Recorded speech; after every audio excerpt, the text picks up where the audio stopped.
And we are live with SoCal Forest Ninja Kevin, and we got Alan from Squatch Zone. What do they do? No. Nice to meet you, Alan. Yeah, it's nice meeting you guys. It's great to be here. Yeah, we got a good group here, man. It's just tell us what you got across the board. You don't need no physical sighting or, it could be odd sounds to weird feelings, you know what I mean? Because they're all related. They're all connected, right? Yeah, well, they are. You're right. So, yes.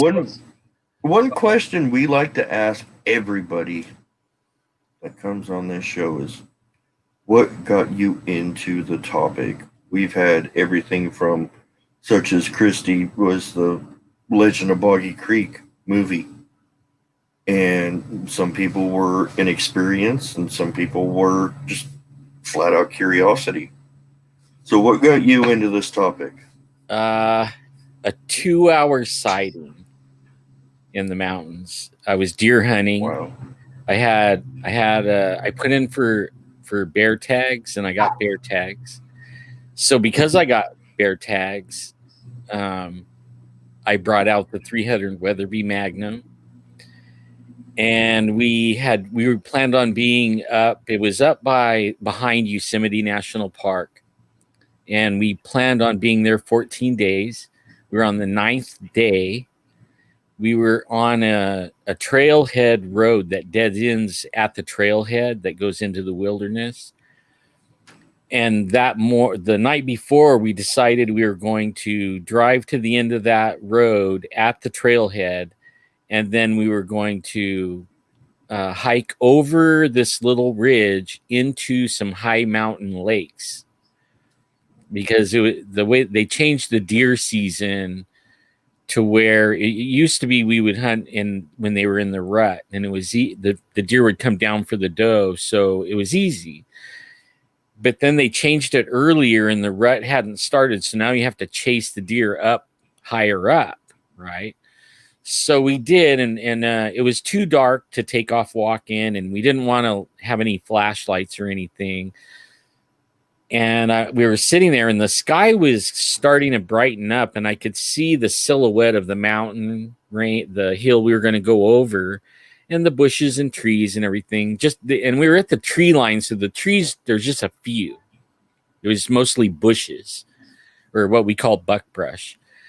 And I seen the brush shaking, and I seen a butt and a back, and the other part of it was in the bush. And I'm like, I'm going to get my bear. And I mean, I got goosebumps all over me. I got all excited and everything. And my buddy says, don't shoot it yet. You can't shoot it. You have to make sure it's a bear, because it might not be, So I'm like, I know, I'm getting everything ready though. But about that time, the bear stands up, and it's a guy. It's like, hey, how'd that guy get up there? He would have had to pass us 9 days. He didn't have a light. He didn't have a gun. It looked like he was dressed in black, all black. And it was like, what in the world? Looked like he had a big old coat on, big giant coat. So we didn't know what was going on with this guy. We don't know how he got by us. He must have been there camped, and we didn't know where his car was. I mean, we've been all over the whole area, about a 10-mile round deal, and never saw anybody. And he started walking down the hill straight for us, and we watched him, and he was stalking like we stalk deer. Like if you see a deer and you're going to stalk up on it and shoot it or take it out, you take a few steps and then you stop and you stay motionless, because if they see you moving, they'll run, they'll bolt. So he was walking like that, and he would stand there for 15 minutes. I mean, he would stop and just stand there just like a rock, And we were making jokes, must be a new hunter. What in the world? No light, no gun. Like, he's an idiot. What if I was a new hunter? I would have shot him already as a bear when he was in the bush. Got one right in the butt. Yeah. Oh, I would have aimed for like Like, okay, here's his back, his heart should be right here, bam, you know. I would have did something like that. Right. But he came out, he came down, and pretty soon, you know, it was getting brighter and brighter. At first I couldn't see the ground or anything around me or any bushes because it was too dark. But now, like, it's like light enough where I can see pretty good. And he's taken a long time to come down the hill. Well, when he got, I would say 100 yards, it was starting to be like, wait a minute, you know, this is not a guy. Not something's weird about this guy, you know, dressed in black, like what in the world, you know? And then he got a little bit closer, and he took several steps and stopped for 15 minutes. Then several steps, and then he stopped again, and he was standing there, and all of a sudden the sun came up behind us, and the ray hit him like a spotlight and lit him up, and he was standing there staring off, you know, just frozen. And it looked like right here you could see skin, and all the rest of him was jet black, like a black Labrador. Shiny, short fur. He was built like Arnold Schwarzenegger. It wasn't a big old coat. His arms, this part of his arms were like this big. Huge monster, you know. And I started freaking out, panicking. And my buddy's starting to yell at me because I'm getting ready to shoot him, you know. He's like, it's a human, you know, don't shoot him, you know. I'm not going to shoot him. So I just want to look at him in the scope, and I wasn't lying. I really did. I wanted to see really close. I wanted to see like eyeballs and, you know, boogers coming out his nose, everything, whatever I could see, you know. Right. Details. Yeah. And I'm old 68 Ford pickup with an overhead cab over camper on it that's what we used to sleep in. And that old Ford, I was trying to do it real quiet, and it went clunk. And he was so close, man. He looked at the truck, and I threw the door open and dropped the rifle between the door and the windshield, and was about to drop my eye in the scope to look at him. And he was looking straight at me, and then he took off running. And he ran over. He ran to the only tree, a huge ponderosa pine, and he didn't come out. And I'm following him with a rifle, afraid to. He was running so fast. I mean, gliding like a ninja, like. And he was going so fast. I was afraid to drop my eye in the scope that I would lose him, and then he might duck out or something behind a bush. Well, he never came out. My buddy's yelling, don't shoot him, you know, and I'm like, stop, dude, you know, quit yelling at me. No, I'm not going to shoot him.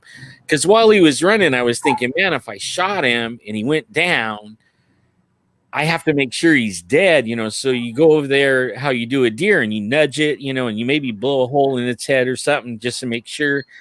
And I'm thinking, well, if he's like other animals, then there's other ones. So I'm afraid to shoot him because I don't want to be right by him and then have one come from behind and go, you know, to my head. That could very well happen. Usually where there's one, there's the two on each side that you don't see. That's right. I didn't know that then. I know a lot more now. But then I went, you know, after my legs quit shaking and my eyes quit watering and my hair kind of settled down a little bit, you know, I went over to where he stopped and was standing, where he took off running from. And I was looking at these huge tracks, huge, like 18 inches by 9 inches across the toe and probably like 8 inches or 5 inches at the heel. I mean, it was big. And I started, you know, I'm going to track it now. And my buddy yelled one more time, like, don't shoot it. You know, I'm like, yeah, like, stop already. So I started to track it, and the tracks were about 12 to 15 feet from step to step.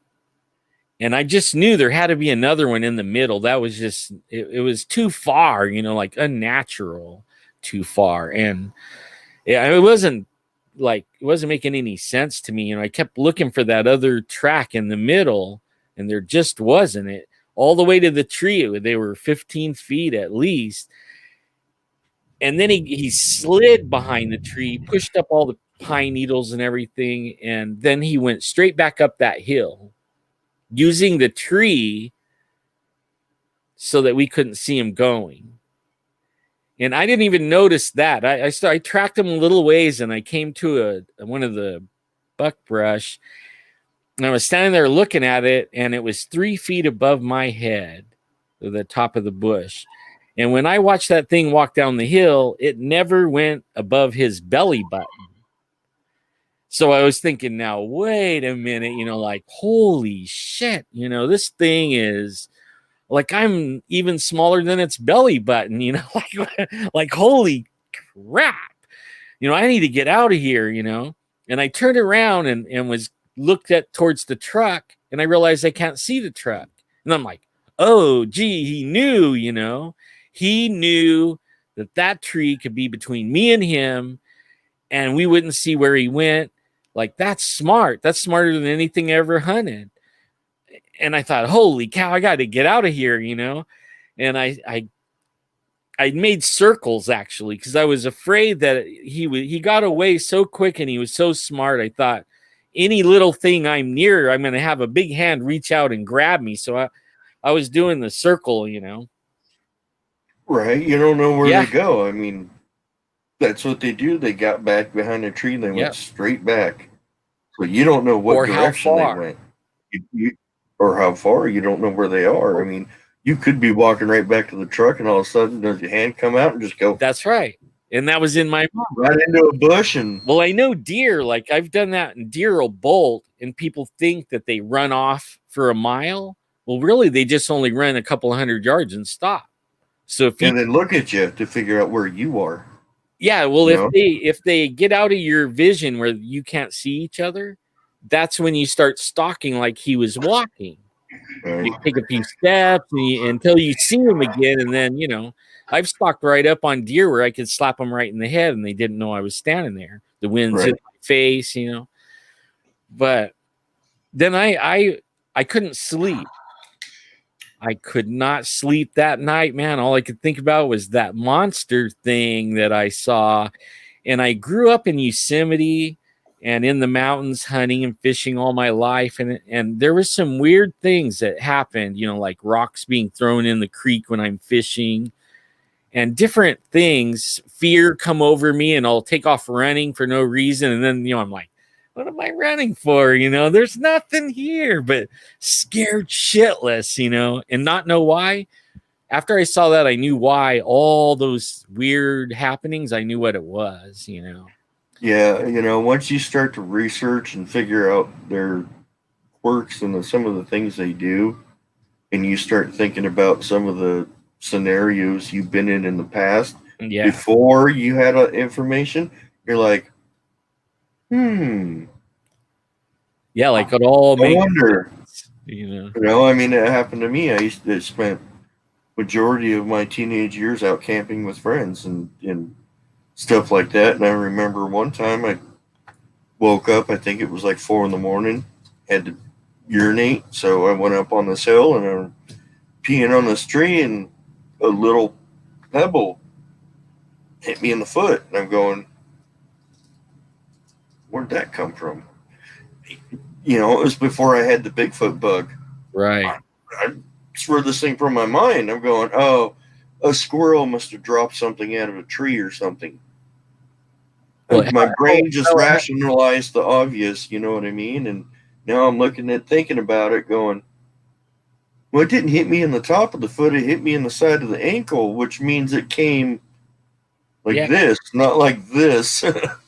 But about how long ago was it when you decided you're going to start looking for him?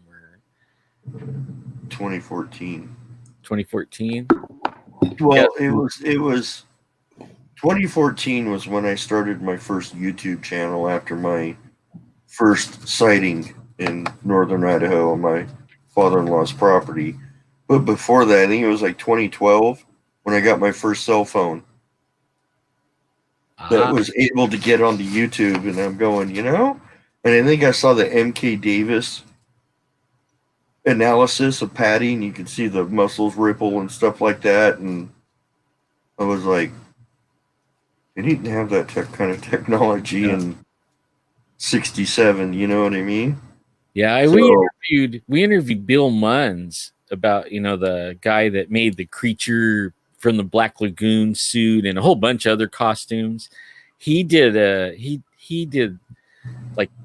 research on that, and we interviewed him. First, we went and met him over in San Francisco at the it was Felton Bigfoot Museum with Mike Rugg. And we went over there and we sat down, and he did a whole presentation for us. And we're like, man, dude, went and had dinner, and then can we have you on the show like next week? And he gave us all this stuff, and he pretty much settled it in my mind that that's real. That Patty's probably the best evidence in the world, I think. But when on my sighting, I didn't go in the mountains for 6 years. It was 1987. And I lived in the hills, but I thought in the foothills you're safe, no monsters, they're all way up there. Bigfoot's way in the trees. Yeah, I was wrong, totally wrong. I started finding out, and I got hurt. I worked for the tribes, the Indian tribes at the casinos. I was a marketing director, and really didn't know I didn't know if anybody saw Bigfoot in where I live at. And after I got hurt, and I thought, I'm going to go find and see if there's anybody that's seen a Bigfoot, And I found him. Boy, did I find him. And then it's been on ever since like 2010. I was doing it on my own from like 1992 or 93, somewhere in there, all by myself, tracking them and everything. And I didn't do casts. I didn't take my camera. I just took a gun, and I just wanted to know more. And once I found out there was a bunch of people that seen them where I live, we started grouping up, and then we really started racking up the evidence. We got DNA, we got tracks, we got all kinds of stuff. We've been on Monsters and Mysteries in America, Finding Bigfoot, Nat Geo. Yeah, I'm the one. I saw your name. That's actually what got me to the YouTube, the Forest Ninja. That I actually coined that phrase. That was me. That made that. I made that name. But SoCal Forest Ninjas. That came from my personal experiences, because they are ninjas. They are forest ninjas. Absolutely. Massive, giant beings that can run silently through the woods. In the dark, and not skip a beat. Not miss the trail, not do nothing. They are forest ninjas. Yep. And in every sense of the word, man. Every sense. Oh, yeah, absolutely. The first channel I started was Northern Idaho Sasquatch. And then I came home from Idaho with my wife, and we went up to Palm Springs, and I just went off hiking, and I literally stood there. I closed my eyes, cleared my head, and I just went, I need to go that way. And I walked up to this rock outcropping, and I saw footprints in the snow of a human. You could see clear boot tracks, and it's walking around the rock outcropping. And I looked down, and I kind of chuckled, like, someone's out here doing the same thing I'm doing, but they're doing it all wrong. And instead of going around the rock outcropping, I went up in the rock outcropping, and I found this incredible structure.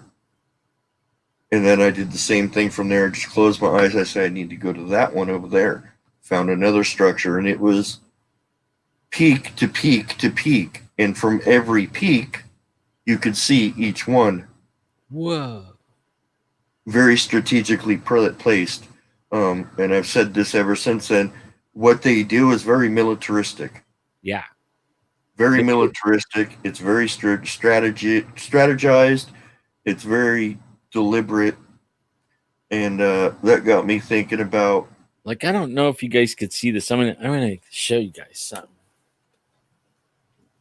That got me thinking about looking closer into my local Ooh, area. right there. Wow. Whoa. That's beautiful. That's a beautiful print. Yep. That's beautiful. Yeah, So, they if you notice, I don't know if you guys notice, but a lot of them have mangled toes. When you see the tracks, their toe, when not the young ones. I found tracks, that were looking like a toddler. Oh yeah, there you go. that's in a very populated tourist spot. My wife found that.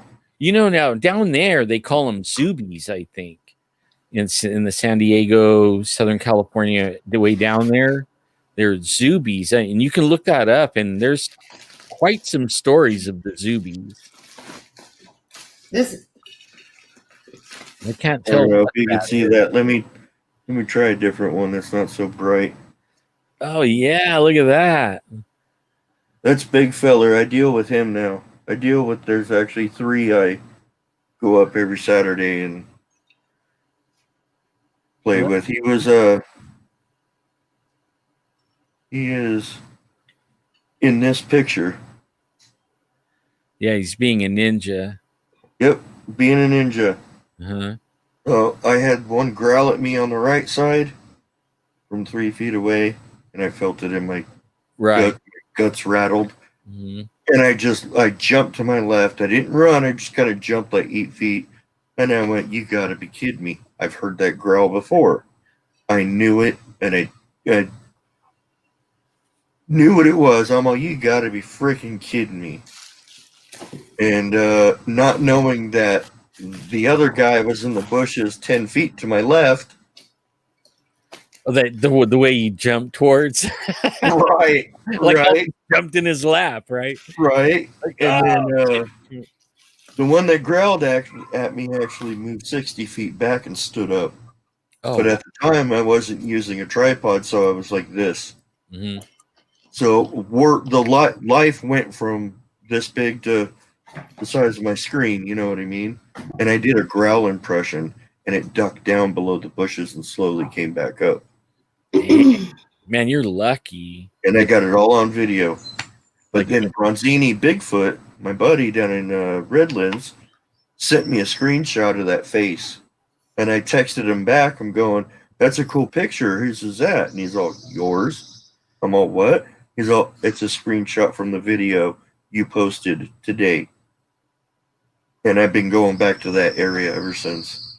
Taking them apples and bananas and gummy bears and Cheerios and they're rocks and they're really interesting. I should show you this one. I don't know if I have.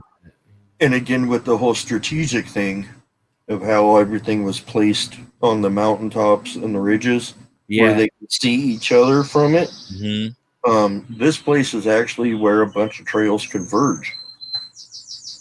So they can sit in one spot and have the view of a lot of different people. And they just watch people all day long. Walk, hike, ride their bikes, walk the dogs.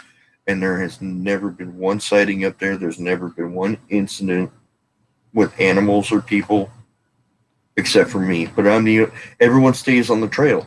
Right. It's a huge fire road and big enough to drive a fire truck, because obviously we have, a wonderful fire season. Man. I think about, I would say that 90% of the places that I go Bigfooting have burned over here. It was 200 and something thousand acres. And the only place it didn't get was what we call the spot. And we've got DNA, and the Bigfoot put its face on the glass and left an impression of its face. Actually, 2 faces, one on the back window and one on the front window. And we got DNA. And then everybody said, oh, you guys, you contaminated it. It came back human. Always. And wait. You know why it comes back human? because it's human. Because they're people. Yeah, they're on their mother's side. It's human. On the father's side, it's unknown. I mean, that's what I learned. Because the professor said that we contaminated it, and I told him, well, the guy that collects all our evidence on our team works for the police department as a crime scene investigator for 7 years. Like, if you want to argue that, go argue with him, because I didn't even get near that. He did it, and he'll send you his credentials. Yeah, like take it up with him. But because it was that, then he's like, okay, then we're going to test it again, but we're going to take everyone's DNA. And we're gonna take it out of there. If it's in there, we're gonna, So nobody's DNA was in there. It was the female, the mom's side of the DNA turned out human, and the dad's side was about 3% or so, and it turned out unknown, not in any data bank.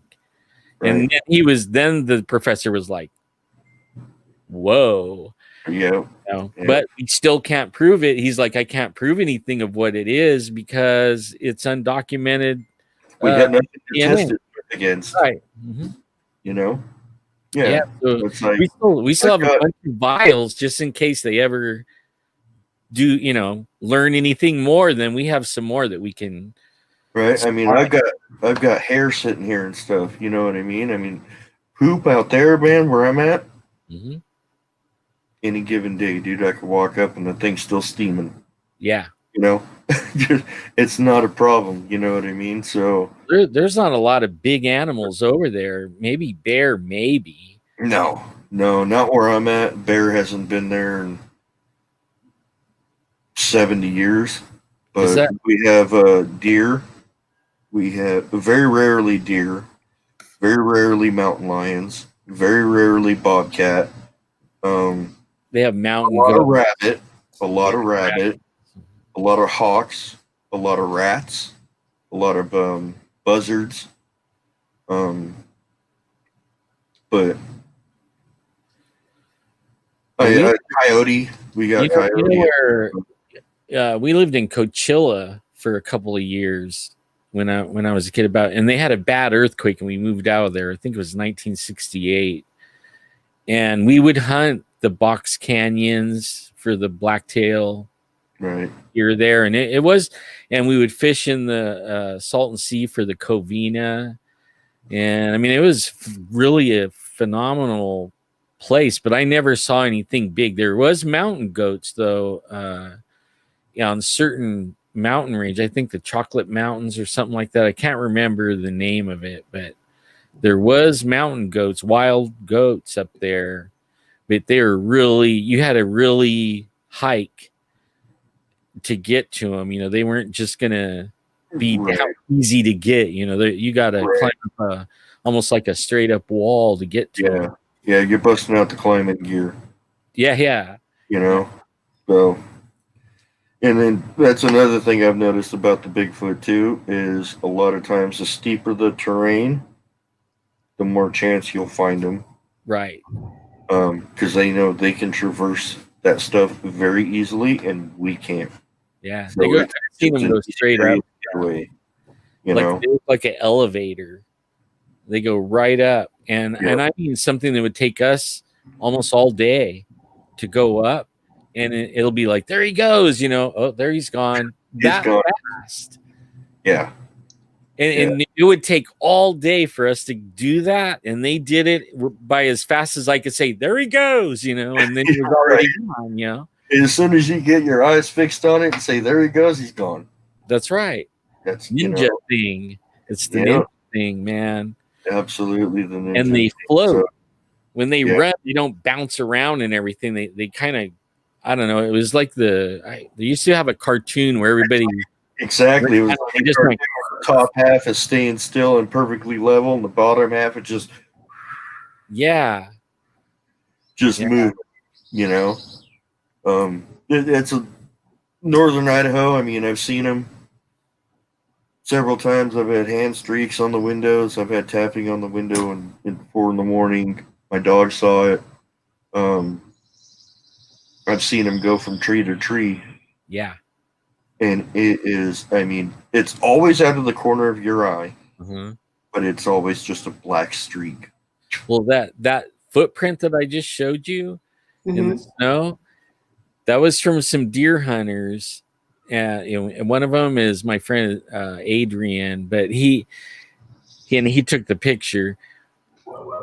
They were the one it went up the tree, and they were all deer hunting, and they had rifles, and to get away, it went up the tree, and they were shooting at it while it was in the tree, and it started going from tree to tree, getting away from them, and it actually outran them tree to tree.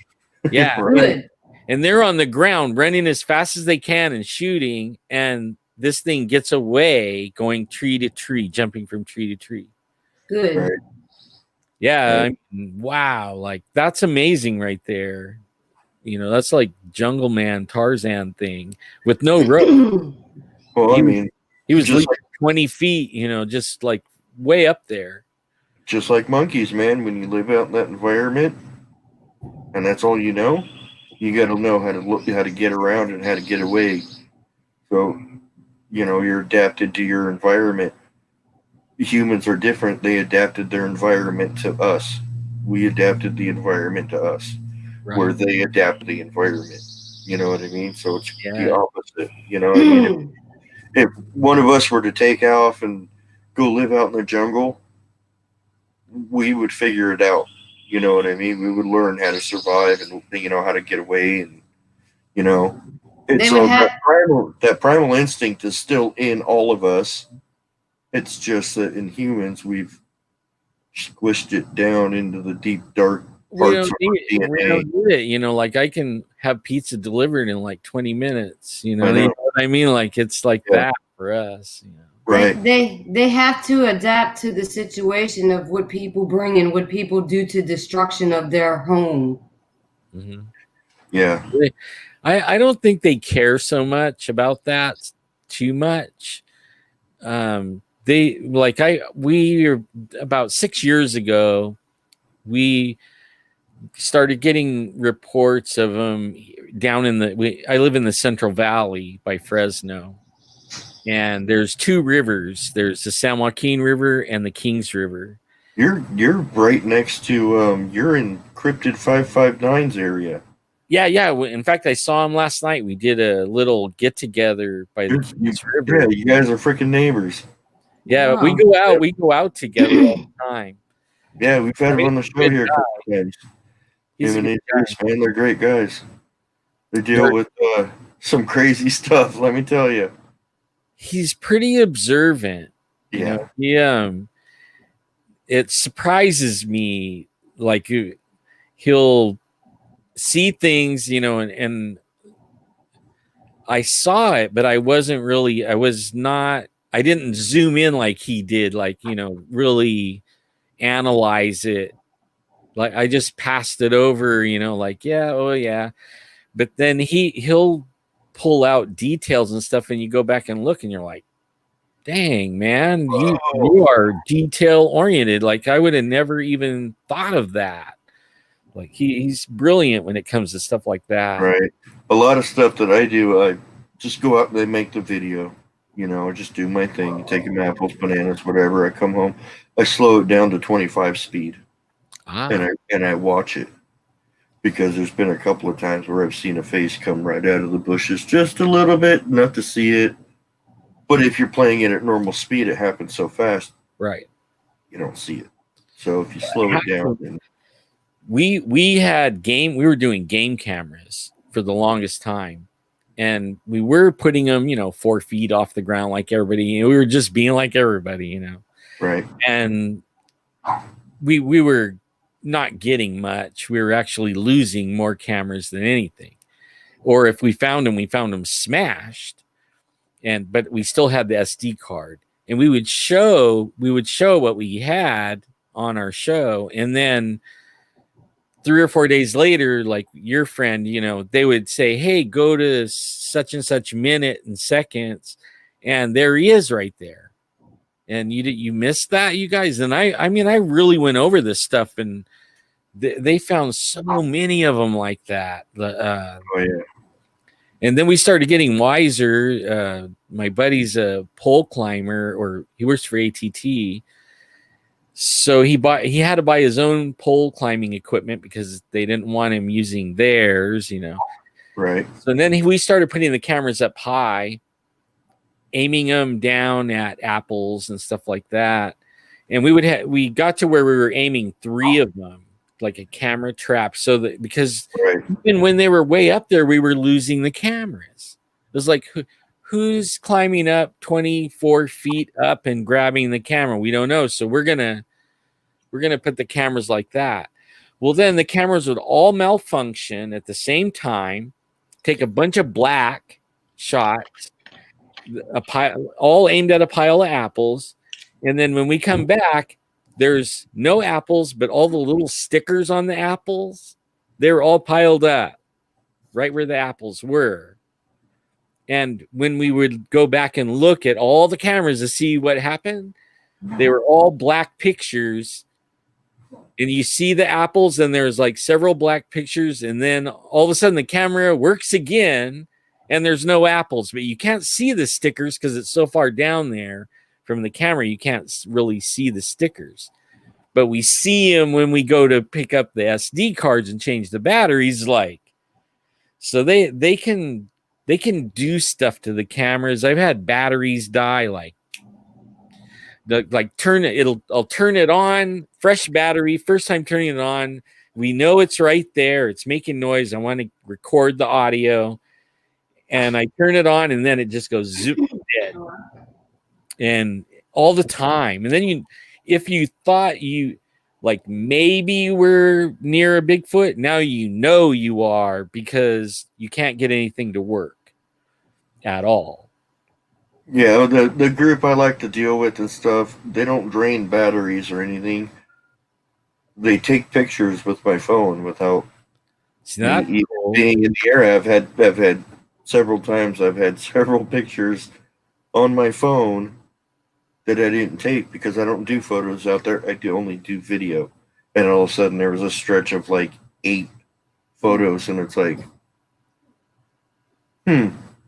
Yeah. And you start looking closer at the pictures, you're like, oh, there he is right there. He's taking selfies. Yep, taking selfies. Cool. And it's like in between one area to the other, you know. So I have a video here, 8 pictures, and another video. So it's like I wasn't even in the area when these got put because I hadn't even made the video yet.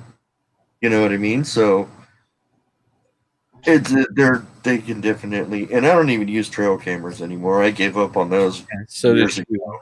We don't even put apples out a couple years ago in Idaho.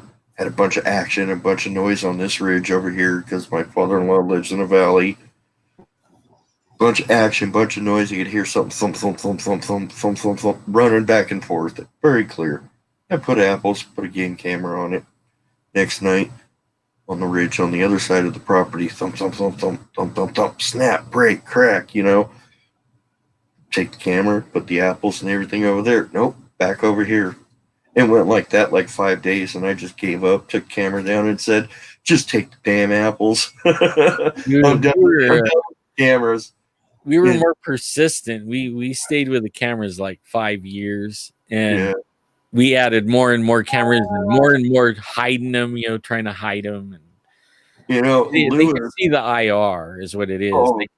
I think they can actually smell the plastic. Because, plastic is a petroleum product, and I'm sure you smelled when you open a new package of something, you get that smell. Well, I don't think that ever really goes away. To us, because we're not as sensitive, we don't smell it. But I think to an animal, they can smell the plastic. And Lewis, who actually is in the chat, not on screen with us, his game cam Now, you know those straps, those tie straps, you know, that they use and stuff on many different things, backpacks and stuff like that. I don't have it sitting here, but he put his game camera out, and that game camera was on the ground. Strap was broken, torn in two pieces. Yeah. It had two pieces, which means it was broken twice. And he took it to a place that deals with those, and they said a strap that size would take 1,200 pounds of pressure to break. Well, they're not weak. No, they're not. No, but I mean, they know what cameras are. Oh yeah.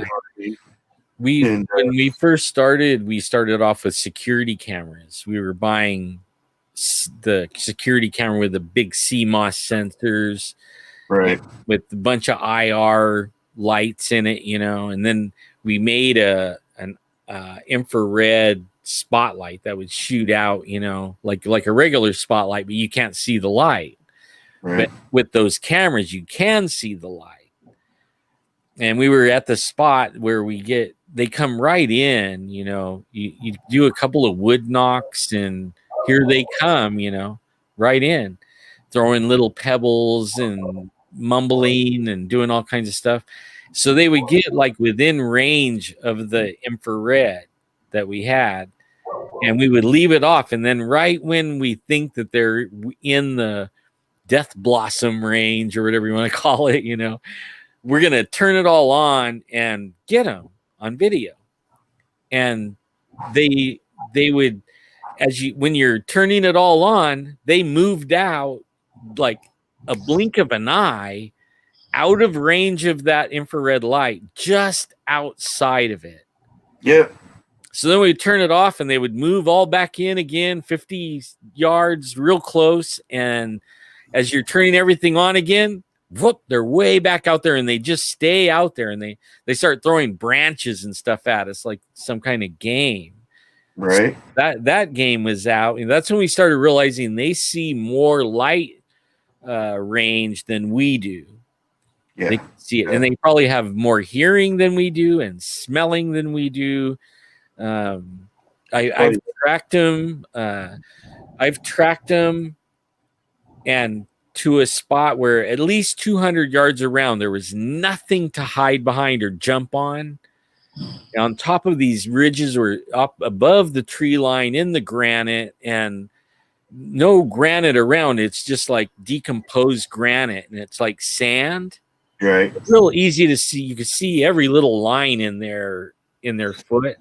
And all of a sudden it just stops right there. And then I start doing the circles wider and wider, trying to pick up their trail again. There is no other trail. It stopped right there. And I don't know if a UFO picked it up or if they disappeared or they were able to not like leave a footprint anymore. I mean, I have no idea. They flew. I don't know, you know. I have no idea. I've come on that so many times. And then I've come on things like in the snow where you find 3 tracks and there's no other tracks, none anywhere. I mean, 500 yards doing circles and not even see one more track. There was just 3, and there's no way we could do that. No way we could, but they do that. I don't know how they do that, but they do that. And one of the first things I found was we camped by the creek, so you can't hear them because the creek's making too much noise. And I would wake up in the morning and get up and, you know, go around to relieve myself. And I see where the grass is all flattened down right up to the tent. And they usually have a bush or a tree, and they stop right there, and it's right next to the tent. And then I noticed I could see it look like knuckles, you know, like they belly crawled up the hill, but they didn't let any part of their body touch. They still knocked the grass down. They were that low that they laid the grass over, but you could see where their toes and their knuckles were creeping up to there, and then you could see how they backed up, and that creeped me out the first time, man. I was so scared. I'm like, I am not sleeping in a tent again. You know, I started thinking like, man, it's a sack lunch, you know? They're just going to run up and grab it, you know, and away we go. All of us, you know, whoever's in the tent, we're just a snack. Yeah. Yeah. I've got pictures of one of them in my group and stuff that's his main tactic is the belly crawl. And I've got pictures of him laying down in a bush looking at me. You know, I mean, I've got pictures. Almost every picture of him I have is either laying on his stomach, lifting up his front part, or just laying sideways in a bush looking, you know. Man, that's cool. They do belly crawl. So a lot of people don't find that. Like when I'm out looking, some of the guys I go with, they are always looking for the upright thing, right. Tree peeking and stuff like that. I'm looking down in low on the ground or up in the trees. I mean, they could be anywhere. They could be standing up too, but if you're coming up on them, they're not going to be standing up most of the time. They're going to be down low or way up in that tree. I've actually got one in mid like transition from spot to spot where I pan the camera, my phone at it, and it literally ducked and curled into a ball and tried to look like a bush. Yeah. You know, you could clearly see that ain't a bush, it's hair. You know what I mean? He thought he got away with it, but no, I got it. You know what they do when we're out there and you turn on the camera like that? They'll sit down with their back to you, and then they freeze. Yep. And they will not move. And everybody asks me, why don't you hold the camera longer? Because usually the battery dies. Like it still has an hour and a half on the battery, but it dies. And then you're messing with your phone, and when you look up, they're gone. Yep. They will flat sit down. They have their back to me. I do not know to this day how they know. I mean, they'll be acting all normal. As soon as you pull the camera out and go like that, they know, even with their back to you. They'll drop right onto their butt and freeze like a stone, a shadow, like a stone. And I've done this out in the field and stuff, you know, how they just sit still, you know what I mean? And just because the human brain is trained to move, for movement. Right. That's what we notice. And we notice things move. Mm-hmm. And I've done this. I actually started doing this up in one of the areas I no longer go to. But I literally sat 10 feet, probably about 10 feet off a trail, probably 7 or 8 feet up, perfectly open, no camouflage, no nothing. Just sat there off of a main trail that is very heavily populated. And I sat there for 3 hours, and one person saw me. You want to know who that one person was? 5-year-old child. A 5-year-old child. Oh, yeah. He said, Mommy, there's someone up in the bushes right there. She never even looked. Oh, no, there's not. You're fine. Come on, let's go. And walked off. Never even looked. And I'm just sitting there. And I do it now. I mean, there's people on trails literally 60 feet from me in my area now. And because of the human population, I don't want them to see me out in the bushes to give away what I'm doing out there. They'll get wigged out anyways, you know. There's a crazy maniac out there, you know. He's a murderer. You know, they'll come up with all kinds of weird shit. Yeah, you never know. So if someone's walking on the trail and I don't hear them till it's too late, I just freeze. If I don't move, they don't see me. Right. I'm right there. All they have to do is turn their head. That's all they have to do, and they'll see me, but they don't because I don't move. Right. People are just so discombobulated with their surroundings. That's not actually scary. It is. Be more paying attention. So, Alan, have you got any eye shine?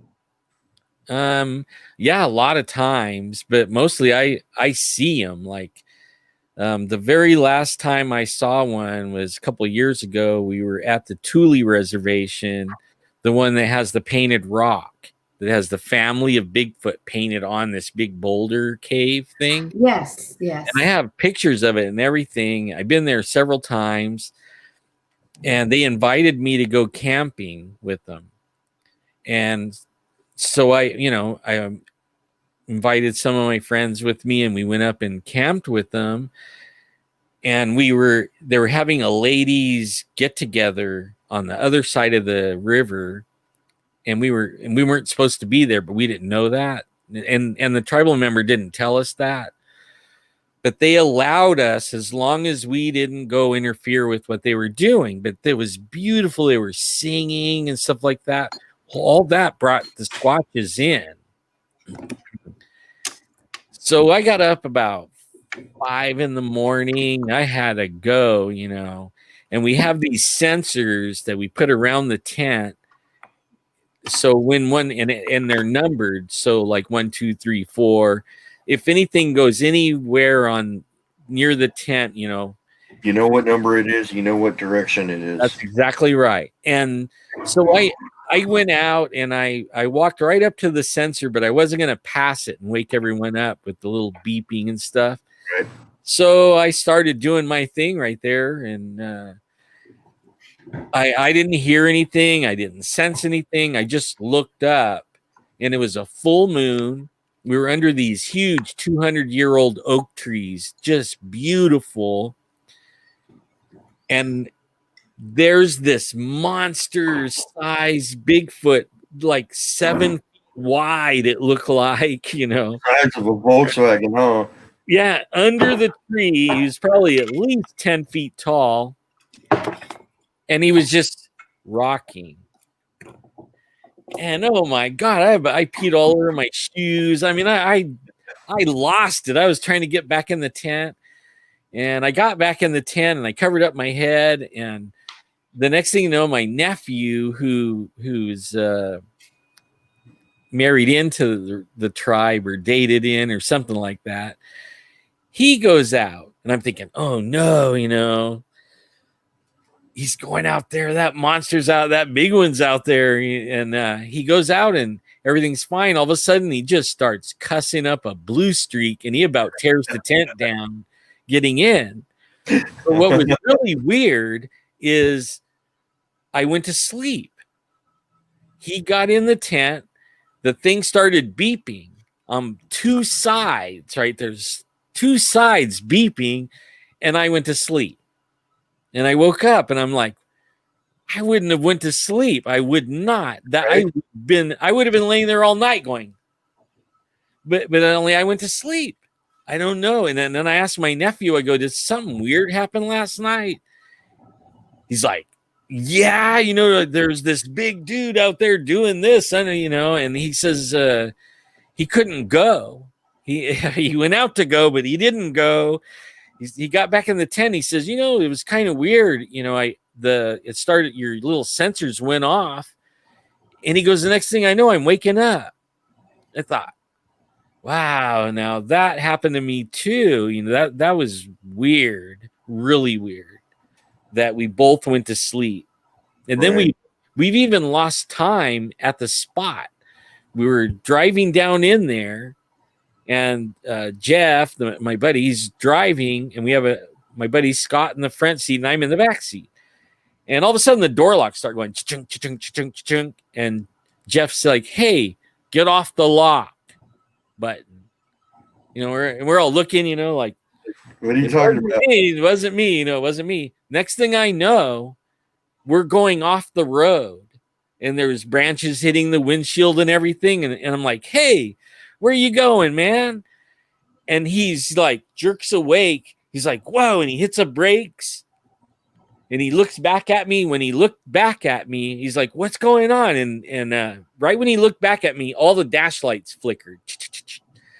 And he looks over at Robert. Robert's completely out like that. Just nodded. I mean, completely out. He slaps him like, "Hey, wake up." And we don't know how we got from point A to point B or anything. And I mean, we totally, all three of us lost time right then and don't know what happened. That's crazy. We even went by where we normally camp for the last 12 years, and we just drove right by it. And the road ends to like a cow trail, and we were going down the cow trail. That's when we all came to. And then I thought, oh man, this is weird, really weird. It was strange. That is really weird. That sounds like UFO stuff right there. Well, it kind of goes together, People say it doesn't, but I've interviewed over 100 alien abductions and probably several hundred Bigfoot people, and they go together. Like the people that get abducted by UFOs in the mountains, they have Bigfoot things going on.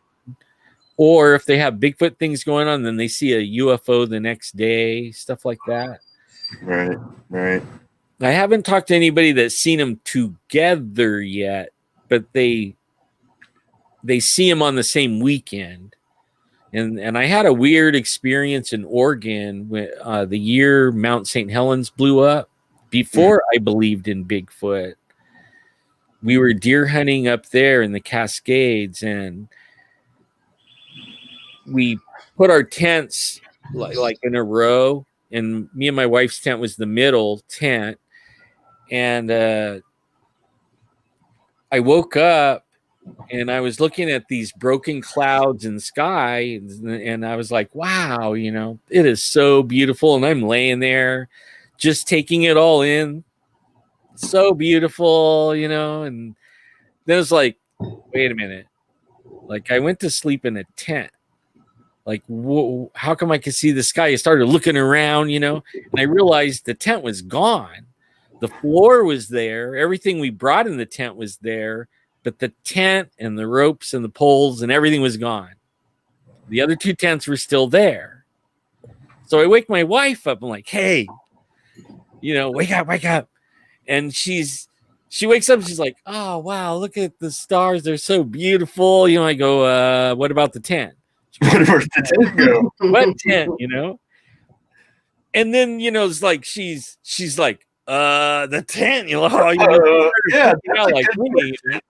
So in the morning, we crawled in her mom's tent, went to sleep, got up in the morning, and we looked everywhere for our tent. We couldn't find it. No ropes, no shreds, no just the floor. It was gone, We were freaked out. So everybody's like, well, do you still want to hunt? Sure. Okay. So me and the father-in-law take off, and we go up to a tree stand, and then everyone else is going to spread out over the hill, and they're going to leave behind us, about 30 minutes behind us. And then they're going to come and push the deer to us. And we're going to do that every day. Somebody else will be in the stand, and we'll, push the deer from different directions to the stand.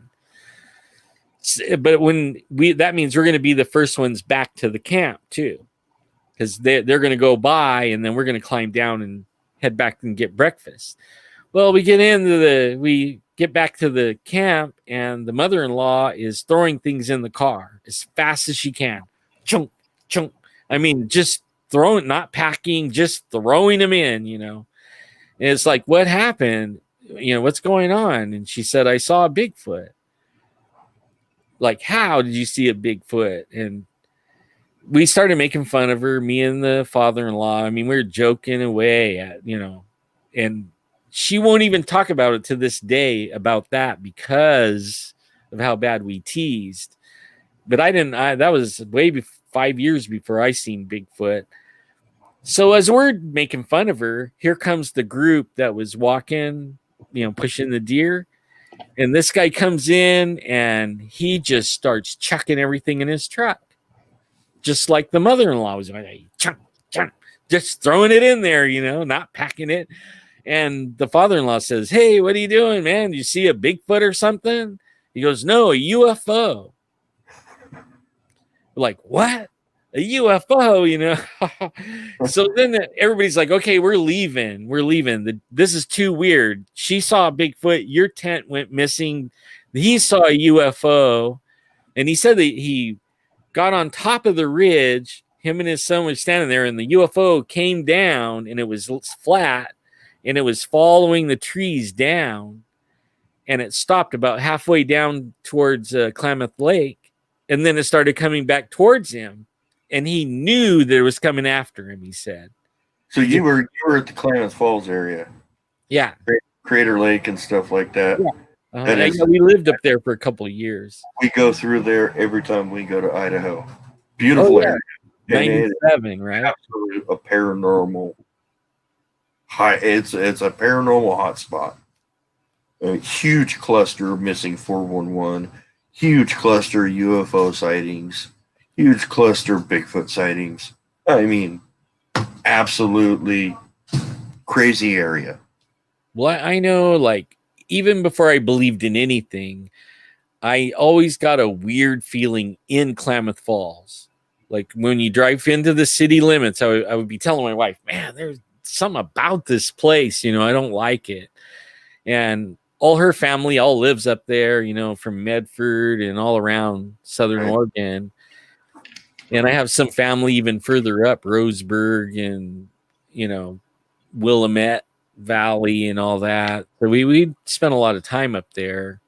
But man, I tell you, you're right. It is the weirdest place that I know of for feelings. You could feel it. You don't got to be a believer or nothing. Yeah, even when we go, we stayed, when we go to Idaho, that's our halfway point. We stay at a hotel in Klamath Falls.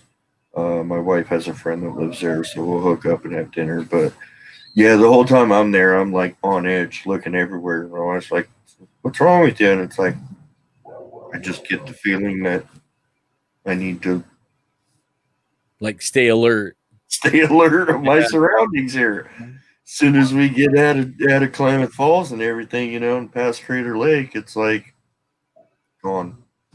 Yeah, everything goes back to normal, huh? Yeah. I told my wife it's the Twilight Zone. It absolutely is. We get too close to Klamath Falls, and I start getting the Twilight Zone thing, you know, like, man, we got to get out of here. Like, let's just get our stuff and get out, you know, because I don't like it. Right over there. We are up on our hour for our show. That is a great stopping point. We'd love to have you on again if you're willing. Sure, man. I didn't hardly share nothing. I got right. You know, I mean, an hour isn't long enough to get everything out, so we like to have everyone on several times.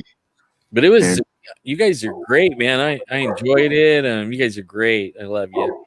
Thank you. We try to make everyone very welcome and very comfortable.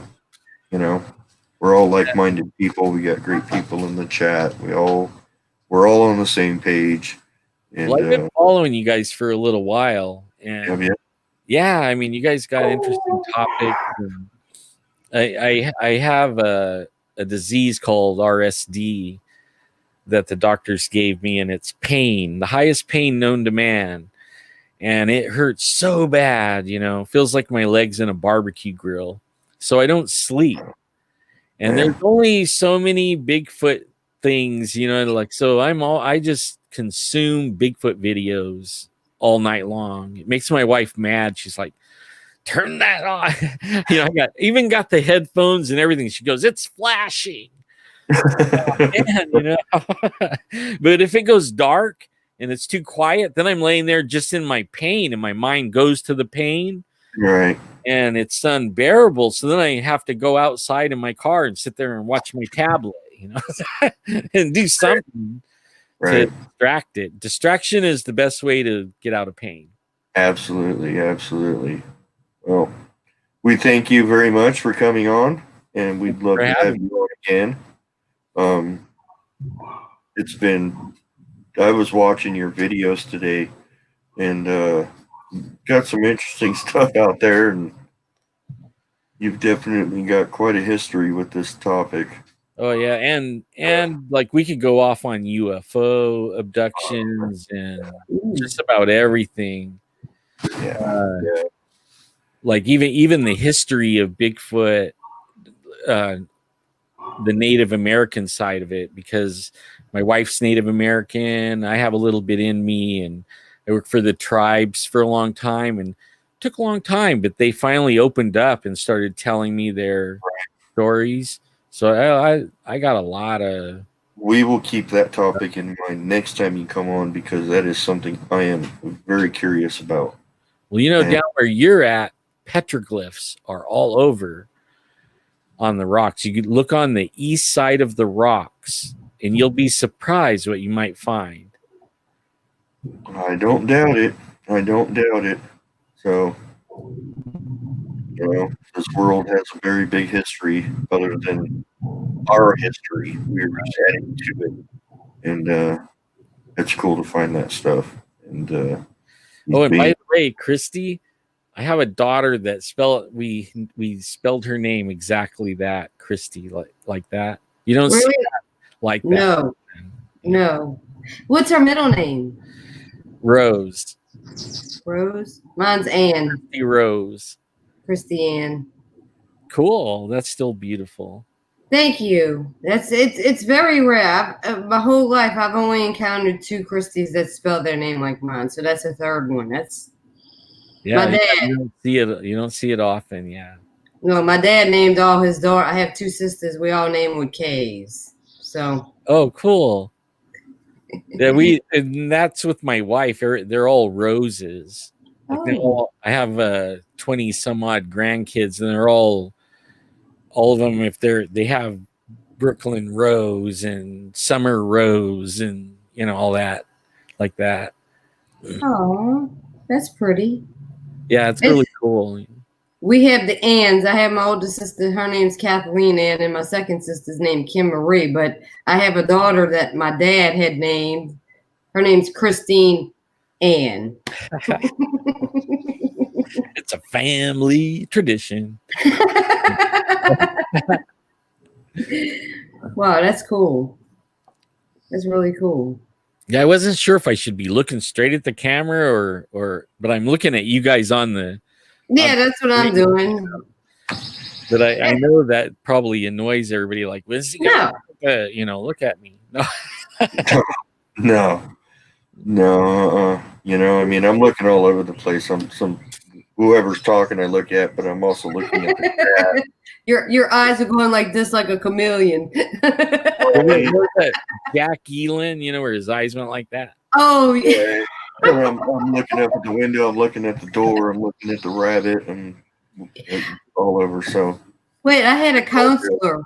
Every time he would call the students in the office, he'd have one eye on you, and one eye would move to the left, and you don't know which eye was looking at you. So you like, what is the problem? I always do. I freak them out because they get used to it. So I always look at the one that's looking the other way. And really the one that's looking at you is the one they're using, so they're always going. Right. Like, stop it, man. No. I shouldn't do that, but I can't help myself. It's just too fun. Yeah, it is. You gotta laugh, Yeah. Yeah. And like I was telling him earlier, like I was telling Kevin, y'all in California, I'm down in Louisiana. Oh, cool. You're over there with my buddy the Momo guy. No, the Honey Island Swamp Monster. Yeah. Yeah, I have a bunch of his stuff too. I thought about putting it up. Yeah, we've interviewed him a few times and then met up with him a couple times. He's a really cool guy. Oh, he's from Louisiana? Yeah. Man, I'm bad with names, so bad. I can remember your phone number and everybody's phone number, but I can't remember anybody's name. Lyle Blackburn. Yeah, he's actually from Arkansas. Oh, is he? Wagon Creek, yeah. I know he's down over there all the time. Yeah, I don't fool with the Honey Island Swamp Monster. My expeditions go to Mississippi. I go up Arkansas. we're probably going to go to Alabama, hopefully, you know, because I'm in another group. My other team member, he's kind of down right now, so you know. Well, I'll pray for him. Yeah, he's looking for a job, so you know it's hard. The COVID thing. Yes, Yeah. yes. So the COVID thing and the fire thing just about demolished my Bigfoot thing. Oh. Just about. Oh, They still ain't put the fires out up there? Last I heard, it was 18% contained. My son got to go back home though, but only a lot of my friends lost their homes. Probably like 100 people so far, and it was nasty. I was helping him. I was helping him. What do you call it? Evacuate. Yeah. It was 3 a.m.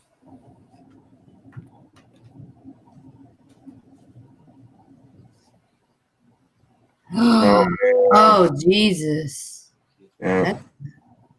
Oh. It's harder to see than that foot.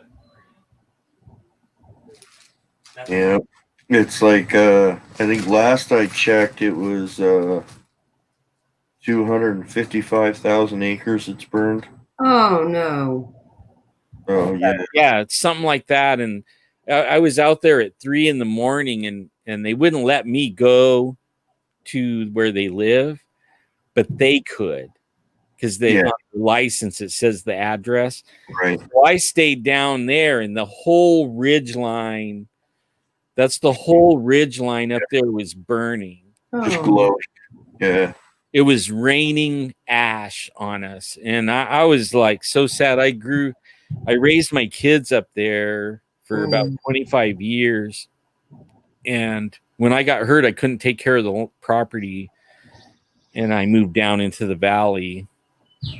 But all my friends and family and everything all are up there. And neighbors, people that 25 years up there. You get to know everybody when you have 6 kids. They pretty much their kid, their friends, and then you meet the parents, and then you go to the schools and stuff, and you pretty much get to know everybody. And that there was some beautiful homes. Then from that ridge right there, you could see the whole valley, the city lights and everything. Beautiful home. And they're all burned down. Everything's for miles and miles of burnt. See, y'all dealing with that. We dealing with the hurricanes. It seems like because I'm at the tip of the boot of Louisiana. It's like when them 2 storms were coming, they said, "Oh, it seems like every time when the news comes on, anything that comes off the coast of Africa, it's like, oh, it's directed towards Louisiana." But by prayer, we got rain and we got wind, but it went up to Lake Charles and damaged that area. And then there's one right now that's, I think, about to hit Texas. I lived in Houston, and I'm glad I moved out of there. I came back home. I missed home too much. And then they said there's another one coming off of Florida, and then there's 5 or 6 of them off the coast of Africa right now. I follow that, and there's like 9 of them lined up. Yeah. I'm almost in the because Bigfoot, UFOs, conspiracy theory. I could talk about that all day. I could too. Oh yeah. They are sending them things in. It is not natural. No. They're just like they're burning the forest down. They're sending the freaking hurricanes. They're just trying to get the United States every way they can. Oh yeah. And it's time for all of us to stand up and start knocking these assholes out. Excuse my French, but they've been running our country into the ground for too long, and they're afraid of us. That they're trying to keep us in fear because they know we're going to wake up. And suppose if they can keep us all afraid, then we aren't going to rise up and smack them down, like layeth the smack down like the Rock or something, like whap. But I hope that people wake up pretty soon, really. Because if enough of us gather somewhere or all over the place and we start showing that we're we're all in one accord or one mindset, they are going to run for the hills, because there's a bunch of us with lots of guns, and they better not start nothing. I mean, this is bad enough, but man, I could go on for that one for a long time. I've been researching that one. It's all satanic driven. It's all satanic. Yeah, Guys, they have technology and all kinds of stuff, and now they're starting to come out with it. Like, we have craft that came from another world, and they just now said that they've had it since the 40s. Oh yeah. And we're starting to see some of it, but just imagine, this is what they let us have. Just imagine what they really have. Oh yeah. Yeah, they got stuff that could probably stop the hurricanes. That's what I've been saying. Like, they can fly over and drop some stuff into it and dissipate it, Well, what they do is you can look up the patents to research it. They have beams, like directed energy weapons. What they do is they heat up the air in front of the hurricane, and they can actually direct that hurricane anywhere. It'll follow that warm, right? And that's what they're doing. They're actually making them hurricanes go right where they want them to. I'll be damned. Yeah, and they've been doing it for a long time, but now it's all out war on the United States any way they can. They lie on the media. They say they're having riots that's just peaceful protests while they burn everything up. It's destruction. Yeah. And now they use weather. Like, they dried out over where we are on the West Coast. They've been spraying these chemicals in the air for chemtrails about 10 years or more. And that weakened the trees. The trees were soaking it up in the roots, and it weakened the trees. And then that was allowing the bark beetle to get to them. So now the forests are just all dead trees. Now they know that. So then now they send their little troops out to start fires. And they're burning the whole way. And it's not climate change. People say, oh, it's climate change. Well, if that's the case, why isn't Germany on fire and all the other forest countries? Why isn't Canada burning all up right next to Washington and New York and all them other places? Why isn't Minnesota burning up? I mean, like, if it's climate change, then why isn't the whole world suffering? It's just only the West Coast that's getting it, Like, it's so selective. And the hurricanes, why is it all going that way? They could be sending typhoons, to all over the world and stuff, but no. It's right there, one after the other. Slam, slam, slam. Yeah. Yep. Yeah, oh, man. Decimation, Yeah. It's terrible. Yeah, well, I know we're going over. I don't know how you guys are on that, so you guys are in control. It's no big deal. Okay, cool. I don't want to be the one to, everybody say, man, he held everybody over. What you think? What you think, Kevin? What? What you think? What do I think? What? About going over the hour. That's cool. I'm fine with it. I'm not really. I am fine with it. Are you fine with it? Yeah. Yeah, it doesn't matter to me either. But sometimes I got something to go do, but tonight, I'm good with it. Yeah. Absolutely. So. Well, I love the sounds coming from your house. It's alive. Oh, my house? I don't know which one it is. It's got the birds and the dogs. Christy has a parrot, a couple of parrots. Two parrots. I have a dog, which is probably barking at his bed right now inside the house. I could hear him. Neighbors have a parakeet, which is right behind me. I have guinea pig to the right of me, 2 guinea pigs down behind me, a rabbit running around, and a turtle asleep in his cave. Wow, cool. So It's not like me. it's a Zoo. zoo. Like, So, I thought it was a zoo at my house, but that's a little more. Yeah, I took a didn't lot of talk people's about cats. the amount of cats we have either. For the fires. We took in people's animals, and they've all come and picked them up now. But man, 112 degrees. I'm sure you know about that, and humid and smoky, and it smells like a zoo in your house. Yeah. A couple of weeks ago, it was right where I'm sitting now, outside on my deck, underneath the cover. It was 103 a couple weeks ago, and then that same weekend where I go to my area, I think it was probably upwards of 109. And I'm out there in pants, big 13-inch high hiking boots. I thought you was about to say high heel shoes. I was about to say,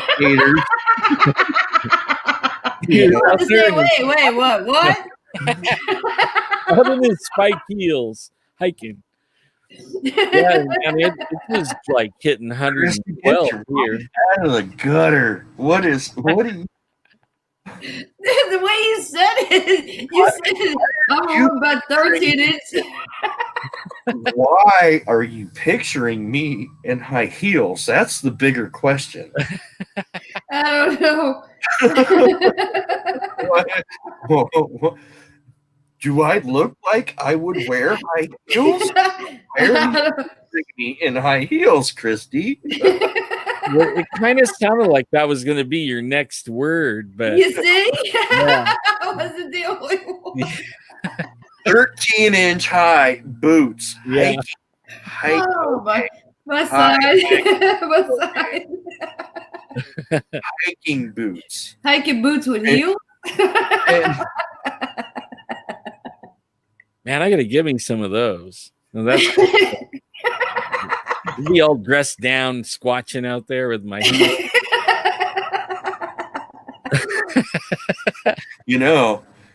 That might be a bad idea. I mean, you could be out there at a certain point in time in the year wearing them high heels, and one of them males feeling kind of randy. He's like, "Hey, what's going on there?" Oh my god!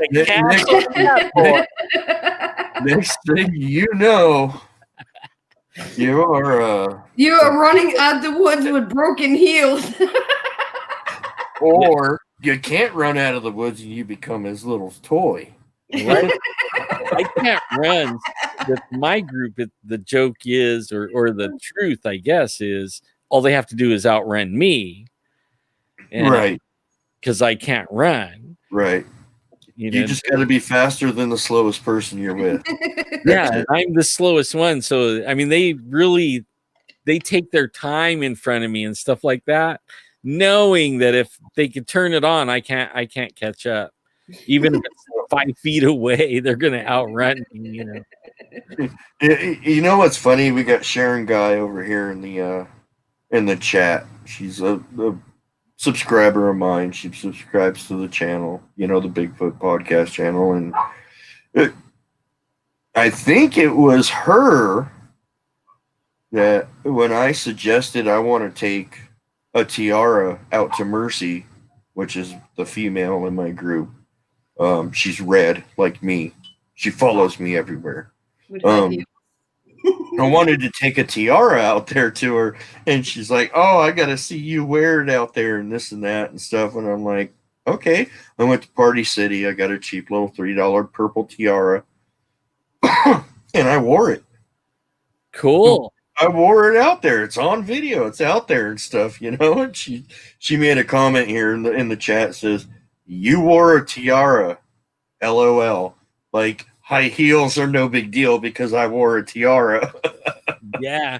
Well, then if you wear it in there and then set it down at your gifting thing, because one of the things they do is they focus on what you focus on.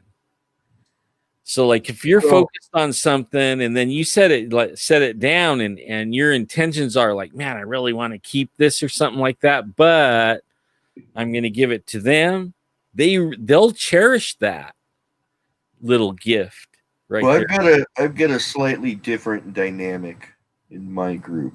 I got Fletch, which is he's just no frills, just kind of off by himself doing his own thing. He don't want no trinkets or nothing, but he'll take the apples, the bananas, and the gummy bears and all that stuff all day long. Then we got Big Guy. I call him Handsome Feller because he's just the epitome of what you think a Bigfoot would look like. But come to find out, he's got that, for lack of better words, dumb jock intellect. Yeah. You know? And then there's Mercy. And Mercy is the female. She is she's a princess. I can't say that, hence the tiara. She's a princess. She's totally girly. She's just a girly girl Bigfoot. And that's kind of she likes pretty things. But Big Guy has kind of developed a crush on Mercy, and Mercy doesn't want nothing to do with Big Feller, and Big Feller beat her to the goodies and ate them all, and then peed in one of the bags, which I have hanging up here behind me. I was gonna give you a tip on the bag thing. Like, take a bag of apples, all right, and you slit the bag, but you keep the bag closed and you keep the apples in there. You just take one out because you're doing something different, and take a bite out of it or carry it off eating it, and then leave it there. And what they do, we've done this a few times. What they do is they grab the slit and they pull it open like that. And have you ever pulled plastic and you can see their fingernails and how big they are? And they'll pull it open like that, and you'll be able to see their fingerprints and how big their fingers are, and it'll be stretched into the plastic. And it's the most interesting thing when you do that. Oh, I think you already did it, huh? I am no stranger. I am no stranger to the bags. So this I tried to just hanging stuff in a grocery bag, and this is from Fletch's area. So we got this part right here. Okay, it's chewed in an almost perfect circle, right? But if we take it and fold it over, yeah, he bit the bag. So you want to see plastic bags? Which ones? Wow, yeah. See that you can get their fingerprints off of them, actual dermal ridges. Yeah. It'll pull when they pull it. It just wraps around the finger perfect. Every single one of them still zipped and pulled open. Yeah, pulled apart. You can see the stretch marks. It stretches. Yeah. He's saying that the fingerprints could be on the bag. Oh, yeah. You can get dermal ridges. I ain't worried about fingerprints. I ain't worried about the DNA because there's really nowhere to send it to. But I mean, over and over and over, same thing. Ripped open, pulled open. You can tell when a rodent ate it because they're going to start on the edge and they're just going to chew at it. Yep. It's not going to stretch it. It's not going to peel it back. Well, they don't have the means to do it like we do. And they have the same. They'll do the same thing as us. They'll grab that thing and put their fingers in there and they'll pull it. And the apple bags, they're real stretchy, and it'll get thinner and thinner as they pull it, and then it'll indent the ridges into the bag, and you'll be able to see it. Then when your friends are saying, "Oh yeah, whatever," then you whip one of those bags out with their fingerprints in it, and the fingers like this big. You know what I'm saying? Like they're big, wide, fat fingers. They love that stuff, man. They'll do it almost every time too. He put himself on mute. Rip it like that. You on mute. I am? No. SoCal. There you go. I don't know what happened, but I was on mute and then I pushed the wrong button. But yeah, I got bag after bag after bag. You could see where they stuck fingers in and stretched it or pinched it and pulled it over and over and over. I've shown people the rodent that has gotten to it, opened the bag just enough to get in and eat the contents, and then left it. You can tell the difference when you get that stretching, and that ripping and tearing. No, it takes only they can do it, or over and over. You know, the grocery bag was.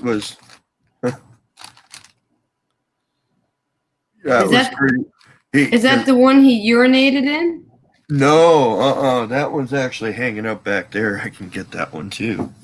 Man, that's a world of DNA. I'm telling you, huh? There, yeah. Did you see that thing where it was testing the water to see what DNA is in the water? Oh, where the people are they go around even picking up dirt samples and stuff around the water and seeing what was been in the area. Yeah. The environmental DNA testing is what it is. Yeah. Well, I didn't know that. I just knew that they were sucking up water, getting DNA samples. So this bag is pulled open the same way all those other bags are. But when I showed up, it was filled with urine. Oh, man, what a joke, huh? Filled with urine, and let me tell you, it stunk. I bet. I have never smelled urine that smelled like that before. It stunk to high heaven, which is why it's in this bigger Ziploc bag, because the smell of it. I mean, this is what Big Feller did when Mercy got to the bucket before him and cleaned it out. Ooh, he was sending a warning, huh? Ooh. Well, yeah. So I had to intervene. I had to go out there and say, hey, look, they're all for you. It's for all of you. Okay? You got to share. And that's when I started taking out equal amounts of everything. Everyone gets 2 bananas. Everyone gets three apples. Everyone gets a bag of Cheerios, and everyone gets, a bag of whatever. Fletch, he's off in his own little area. I got his little spot. I put it at the same time, every place, every time. And it disappears. The bags disappear. The apples, gone. No remnants, no nothing.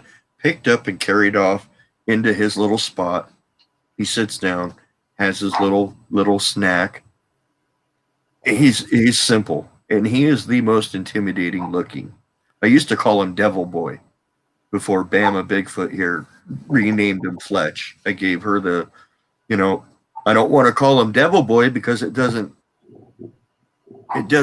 he looks like a cartoon devil. He's got very chiseled facial features, but he is the most behaved Bigfoot ever. He is so clean and so courteous, and I mean, other than growling at me that first time, for obvious reasons, I scared the crap out of him. Nothing. He's, so I was talking to Bama Bigfoot, and I'm like, it just doesn't fit him, Devil Boy. He needs a new name. You got any suggestions? And she got back to me the next day, and she was all Fletch. And that's how we got the name Fletch. That's a good name. Big feller, handsome feller. I named him just because he's just the epitome of what I expect a Bigfoot to look like. Yeah, we only named one. The biggest one, we call him Big Daddy. Big Daddy. All the rest of them, we're not sure. Right. And then Mercy is actually her name. I work with a empath who helps me to communicate with my group and vice versa. And that's how I found out about the scenario of Big Fella having a crush on Mercy and Mercy not wanting nothing to do with her, and Mercy cleaning out the bucket and pissed off Big Fella, so he peed in the bag, and that's how I found all that out. But she's Cool. a princess. I don't know how else to explain her. She's an absolute princess. And I've actually got a picture of Lewis sitting in front of a cave in my area, fiddling with his phone or his camera on a tripod. And you could see Handsome Feller and Mercy peeking their heads up over bushes 10 feet from where we tromped through the bushes to get to the cave, because there were no trails to this cave.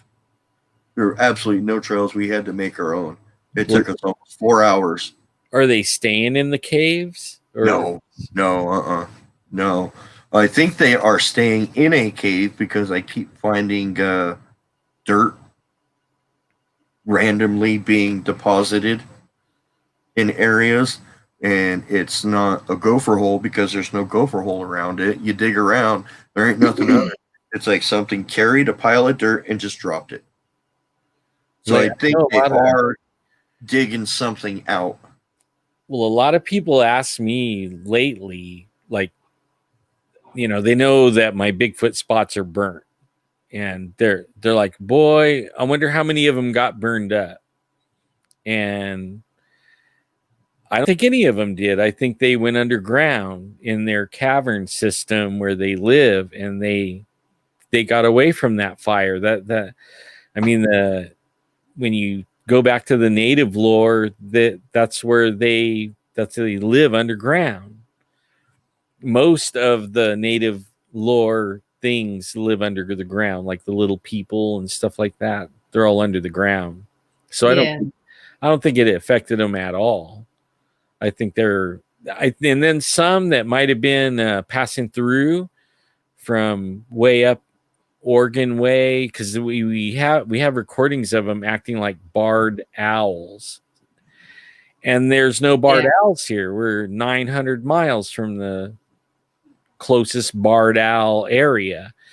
There's no barred owls. I've got you're talking BARRED. Yeah, barred owls. Barred. Yeah, we have barred owls, BARN. Yeah, owls in my area. Who cooks for you? But only the barred owls, they make like a weird monkey noise sometimes, and we recorded it, and for about 2 hours we had these big old owls circling our camp, and then after about 2 hours they turned into monkeys, and then they turned into chimps, almost like chimps.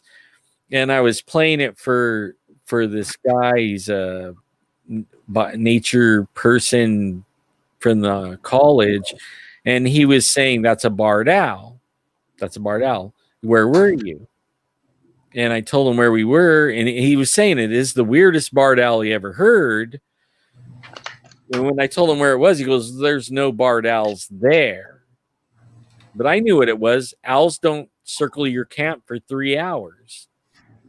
They just come. They'll be over here, then they'll be over there, but they don't go around and around calling for 3 hours. We knew what it was. We knew exactly what it was. But if they were from here and born here, how did they know the barred owl call? That, like how? Yeah. So, and there's a bunch of stuff we found, like their ninja talk and all that. I mean, it's a language. It's absolutely a language, and you can hear them. You can hear them laughing at us. They've called my name. They called other people's names and it sounds like my friend calling my name. I mean, absolutely doesn't sound like it sounds like a human saying my name perfectly. And man, it really freaks you out because you know there's nobody over there. All the people that are with you are asleep in the tent, and you're sitting there, and there's your name a couple times. You know, think I'm going to get up and go over there? No. That's what they want me to do, and I'm not going to do it. Right. Absolutely. I have to interrupt here and stuff. Pappy Two Bears is over in the chat. Making funny. No, I'm not going to get a tutu, and I'm not going to wear it to show her how it's worn. Sorry, Pappy. With the high heels. Oh, I didn't even know I could see the chat. Whoa, okay. Sorry, Pappy, it's not going to happen. I'm going to have to draw the line at the tiara. That was but, yeah, nobody will ever see the spike boots ever. No. They don't exist. No. I'll even throw in to where I could get somebody to etch a Sasquatch on the side of it for you. Yeah, but only put some hair on it. We can put some toes on the top of the shoes. Yeah, all manicured out or pedicured. Yeah, long toenails, you know. You can. You know what they would do if you left it for them? They put their hands in it and then go around making tracks, freaking people out. Exactly. Wait, what's that? What kind of track is that? It's got 5 toes and one like thumb print in the back of it. What is that? Yeah, because 6 inches deep. No. What is the Sasquatch doing? Boop, boop, boop, boop, boop, boop. Huh? Yeah. What? You know I'm gonna mess with you now, Kevin, about that, right? Everybody is. That's all right. I am a good sport. I'm a good sport. I wouldn't have done it if I couldn't laugh at myself. That's right. If you can't laugh at yourself, you got no business laughing at somebody else. Right? True, man. So, hey. Always take the high road. Always, you know. Hey, it's more fun. It's way more fun. It is. You know, I mean, what are you gonna do? I mean, yeah, I put on a purple tiara to show her where it goes. I mean, that's what I did. So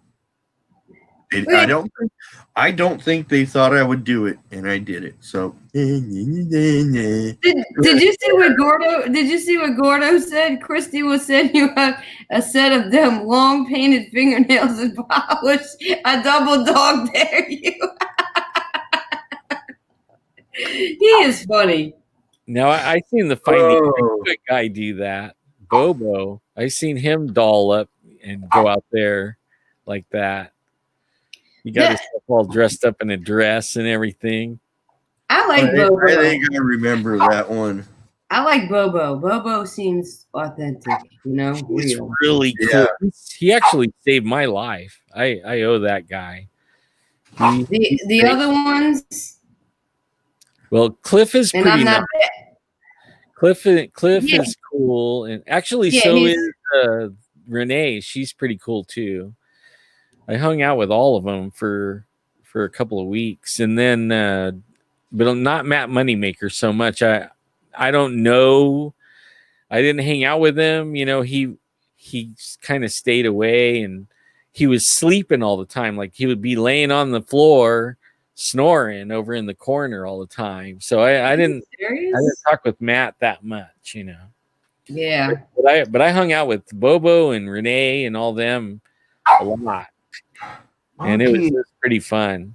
Stop it. In fact, Bobo gave me one of those little necklaces? Yeah, with the little abalone Bigfoot. Oh wow. That is so cool. I was hanging it on my mirror in my car. My wife's like, you know the sun's gonna kill that. I was like, oh, what? So I brought it in, and now it's in the house. Yeah, I got an air freshener when I went to Fouke, Arkansas last year. I've been like twice already, and I bought me an air freshener, and it smelled so good for like 3 days. It smelled like oranges, so I just got it hanging up in my truck. And Right. I ordered me a big old Sasquatch sticker that is the same color of my truck. I stuck it on the back. Yeah, my kids for my birthday, my 60th, they gave me a license plate frame saying "Gone Squatching" with little big cool. on the corner. They had it custom made, and then I have all kinds of stuff on the window. You know, the squatching and all that kind of stuff. Yeah, I wish I could put that kind of stuff on my car, but the area I go to, I don't want to. Oh yeah, cause any. Yeah. This guy comes up here every Saturday and goes to 2 particular places all the time. Why? And he's got a bunch of Bigfoot stuff on his car. Are there Bigfoot up here? And then here come the questions. Yeah. You know what I mean? And it's like I go out of my way to make sure that no one sees where I'm going or knows why I'm there. I don't wear anything Bigfoot related when I'm out there. I don't have nothing Bigfoot related on my truck. I'm just out there enjoying nature like everyone else. So when I go out Bigfooting, I don't wear like these shirts, you know. Right. Have that I don't sport the Bigfoot thing because I don't want them to, because I know they're watching, and I don't want them to think, you know, anything. Like they might have read my mind and know it's innocent, but I don't know that, you know. I don't want to make them think I'm after them or anything. So right. So I just get camoed out like everyone else. Yeah, camouflage. I've gone to places and stuff, and we've worn Bigfoot stuff, and I'd be, you know, they'd make a comment like, "Oh, I like your shirt," and it's like, "Oh, well, you got any stories?" And they'd be like, "Bigfoot doesn't exist. Are you crazy?" Blah blah blah. But you just said you like my shirt, and then you know I've gone to places where the same thing, you know. "Oh, I like your shirt. Yeah, you got any stories?" And they just clam up. You know. Man, I wish I get trapped.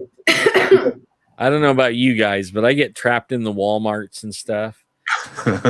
You know, and I got to go in the sporting goods department for something, and I'll get caught in there. Yes. Like, hey, I seen you on TV. Isn't that you? Like, yeah. Next thing you know, like, can I get a picture with you? Like, sure. And then they'll just grab anybody. You know, hey, can you take our picture? And then they're wanting to know what the deal is. They don't know who I am. And it's like, they're like, hey, can I get a picture too? And they don't even know why, you know. Next thing you know, you got a whole crowd around you asking questions. Right. And some of the weirdest questions I ever heard in my life, you know, I don't know. I don't live with Bigfoot. I don't know those questions, you know. Right, you gotta like answer them the best to your knowledge as you can. And then one time we went to the coast, we went to the Central Coast, and we were for the 4th of July, and everybody was all parked out at this at Morro Bay Rock. Mm-hmm. And we're all parked out there for a couple hours. We got a good parking spot and everything, and my wife's like, I want some coffee. And they have a little shuttle bus that drives into Morro Bay, and you could get the coffee and drive back. So I get in the bus, and then the driver is looking in the mirror. He's like, hey. And he starts asking me questions. Pretty soon, the whole bus is asking me questions. They follow me in the coffee shop. Then they follow me out while I'm waiting for the bus to come back and take me back out there. We get out there, and the bus stops, and I get out, and I'm standing there holding these 2 coffees, and these guys are like wanting pictures and asking me questions. And my wife gets mad about this stuff. She's like, don't talk to them, you know. But I tell her I got to, you know. Some of them might have been following me for years, and I don't even know. You know, I'm not going to. Right. And then she comes over and grabs the cups and then takes off walking with them. and leaves me there. And I wanted her to say, hey, come on, you were going to go. But she didn't say that. She just grabs the cups and takes off. You know, I'm like, wait. What about me? Leave me. Yeah. I was over there for 2 hours until, you know, I finally said, you know, I'm going to go get in the car because, you know, the fireworks are going to start pretty soon. You know, what about you guys? You know, you got family around here you're with? I do. Go check them out. And I really quickly, you know, boom, headed for that car. That's funny. It gets weird, man, and I'm not used to that kind of thing at all. It does. What episode of Finding Bigfoot was you on? I watched many of them. The Sierra Spy. Sierra Spy. Sierra Spy, and the Monsters and Mysteries was Bigfoot Wars, Hellhounds, and Evil Gnomes. Wait, I think I've seen that one. I've seen so many of them. Ugh, you know, Yeah. Watch them all. Your brain. Yeah, after you know, I mean, I'm sure you know all about this. You watch so much stuff all the time. It all just kind of balled into one. You know what I mean? Yeah. Yeah. Yeah, Yes. they're fun to do, but they like on the Bigfoot Wars, Hellhounds, and Evil Gnomes. There was like 2 days of shooting, and they asked us about like my original Bigfoot story, and they taped the whole thing, and then they wanted me to talk about the Bigfoot Wars that happened around here, and I told them the whole story, and then they mixed them. When it got editing, it wasn't that was not the story, you know. That wasn't it. They got some of it right and some of it wrong, and they made it up. They made their own little Bigfoot story, you know.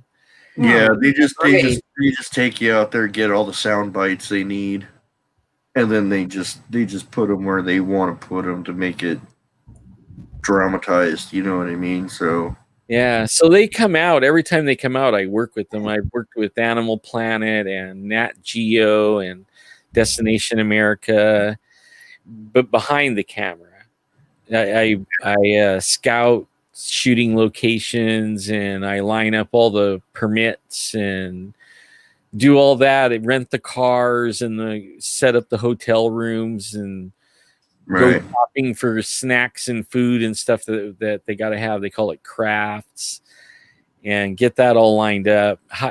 Line up some production assistants and things like that. And then when they come in, it's like a whirlwind. Right. It's all kicked back, you know, and then all of a sudden the plane lands, everybody and the U-Haul truck carrying all the equipment comes in. I mean, and then it's like nonstop, almost 24 hours a day. Wow. They call it wheels up at 7 a.m. Wheels up means that's when you're hitting the road. And then we roll in about 1 a.m. And, you know, it's like be at the hotel at 7 because it's going to be wheels up at 7. And it goes like that for however long the shooting schedule. Like with Finding Bigfoot, I was not even supposed to be on it. yeah. I was only working for them. And then I heard on the second to last day, they heard about my Bigfoot story, the original one. And we started talking about it. And then the next day, they come asking me about the windows, you know, with the DNA and all that. And we get done shooting. It's the very last day. We're all done. I'm not dressed to be on TV at all. And then they're like, okay, you're up. I'm like, what? Up? Where? Like, get over here, man. We only have it's getting dark. You know, it's snowing like crazy. I mean, really big flakes and stuff. And it's piling up. I want to get out of there. And then they're saying they want to shoot something with me on it. I'm like, hey, that wasn't in the thing, or am I getting paid for this too? Well, you're on the clock. I'm like, okay, so you own me. Let's go do it. You know, if I'm on the clock, then let's do it. And then they just made fun of me anyways. When it came out 12 months later, I was looking at it going, dang it, I liked you, man. Why did you do that to me? Yeah. Why'd you say that? You know, sucker. Yeah, unfortunately, when I watch those types of mainstream cable shows or something like that, I don't take them serious at all. I just kind of I know how they just kind of put stuff where they want it, word it the way they want it, and it's just more of a comedic factor to me. There's one good show called Terror in the Woods. It was sitcom, not sitcom, but a story of three guys up in Oregon, I believe. They went out squatching. It was the father and the son and the friend, and it was on a bridge, and they was whooping. They caught some whoops on the thing. Then they turned around, and they went further back into the woods by a cemetery. Well, they started doing their whooping and stuff. Well, they had this scream. And it wasn't oh, it was like a woman. Ah! I mean, it kept coming and kept coming. That is that's the first show that I've ever seen that I did not like, but it was true.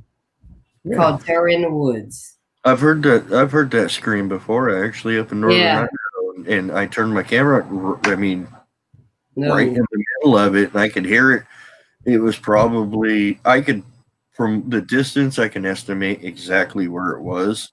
Probably 1.5 miles away from me. No. I could hear one like 2 o'clock to my right, and then I could hear one at like 10 o'clock to my left. The same scream. Wow. No, so, that's not a good sound. When I heard that scream, it sounds like a horror movie, woman in a horror movie screaming. Yes. That's how I described it. It sounds like a horror movie scream. I've been taking, I talk to a lot of people with reports, and they always give me and I've never heard it, but only I've heard about it ever since I was a kid. Sounding like some ladies being tore apart, mangled in the woods, and the sound of the screaming and stuff, like she's being, killed or something. I heard my parents tell me about it. Like, did you guys hear that last night? I didn't hear nothing. I've heard people talk about that still up till today. In fact, on my YouTube, if you go to my YouTube channel, I have the roars, the King Kong roars. Right. At first, it's the first 2 or 3 are kind of low, and you can't make it out very good. But it's like every 30 seconds. The last 5, you can hear it really good, and you hear everybody going, "What the?" There's a lot of cussing. I'm sorry about that, but when you're in the moment, you're not thinking about your phrases or your words. You're just going. You're just living off the moment, So. I got a clip of a Bigfoot digging in the rocks, and as soon as the camera was on it, it froze and just stood there like a burnt stump, and the battery died. And everybody's like, "How come you didn't take more video?" The battery died. Yeah. And I quickly grabbed another battery. I mean, it was a fresh battery. I didn't expect it to die, but quickly by the time you look down and look back up, it was gone, and it had its back to me the whole time. Then I got another one that was carrying a baby, and it sat down and leaned forward with its back to the camera and just froze. And again, the battery died. It just went out. It's like they control that stuff. Because believe me, I would have stood there for as long as it took to get more video for it to stand up and take off, but not when the battery dies. It just... and it makes you look stupid. And I'm going to go ahead and be stupid and put that video up there because that's what it is. It's 11 seconds, and that's all I got, But if you look at it, it's there, That's what it's there. I do it the same way. It's like I don't edit it. I don't edit any of my stuff. I turn the camera on before I go in to my area, and I keep it rolling the whole time till I walk out. It's one continuous shot. So as you see me discover it, you discover it too, and there's no way I edited anything. There's no way I messed with anything. I like to keep it raw and I'll edit it like if it's we were at the Thule Reservation, and they invited us up there, and they pretty much didn't think their Bigfoots were around them anymore.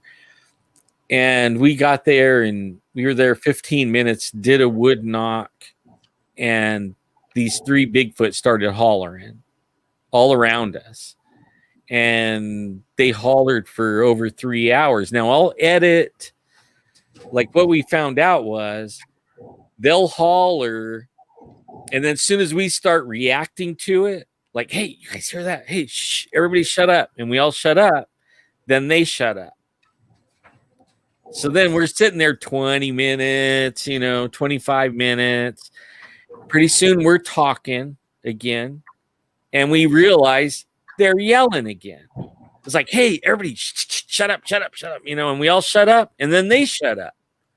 And then the people on the YouTube channel's like, you guys keep talking over those Bigfoot, but only they don't realize that it was quiet. Long as we're quiet, it's quiet. As soon as we start talking, they start talking, and we'll shut up. But they shut up as soon as we shut up. They use other sounds to cover their sounds. Yeah, and I never could get clean just them hollering. It always had somebody talking in it because of that. They shut up when we shut up. You know what? I was very fortunate yesterday to have quite the opposite happen. I walked into Fletch's area, I got halfway in, and I could hear him walking around on the other side of the bushes. And I froze in my tracks. Luckily, I've already got my camera going. Sasquatch Omega, my friend Dave taught me, ABF, always be filming. Yeah. So I start my camera before I go in, I keep it rolling the whole time, then I walk out. So ABF, always be filming. I got halfway in there, and I froze in my tracks, and I went, you gotta be kidding me. You could hear him back there walking around, going back, coming up, going to the right, going to the left. I whistled. Didn't seem to bother him. I whistle out there the same way all the time. They know my whistle. He stopped for a second, and then whatever he was doing was very important, and he needed to get it done. Have they ever mimicked your whistle? In this particular area, they're actually really quiet. Due to the high population of people out there, they're really quiet. And to hear his footsteps was absolutely incredible. But I did have, and I got this on video, it's on my channel, big feller. Ooh, ooh, ooh, ooh. Wow. About 30 feet behind me. That's cool. Time. Yeah. And, yeah. And clearly, oh, oh, oh, oh. Wow. You could hear it. So they're very quiet for obvious reasons. I mean, they're literally 60 feet from a fire road where there's hundreds of people daily back and forth. I could always be filming, but usually we're like 3 or 4 days, and the batteries will be they'll either kill the batteries when you're too close, or nothing happens and the batteries die, one after the other, and then I can't charge them as fast out in the field as I can at Right. home. But I carry a lot of extra batteries just because of that. That way you just pull it out, swap it, and be done. Yeah.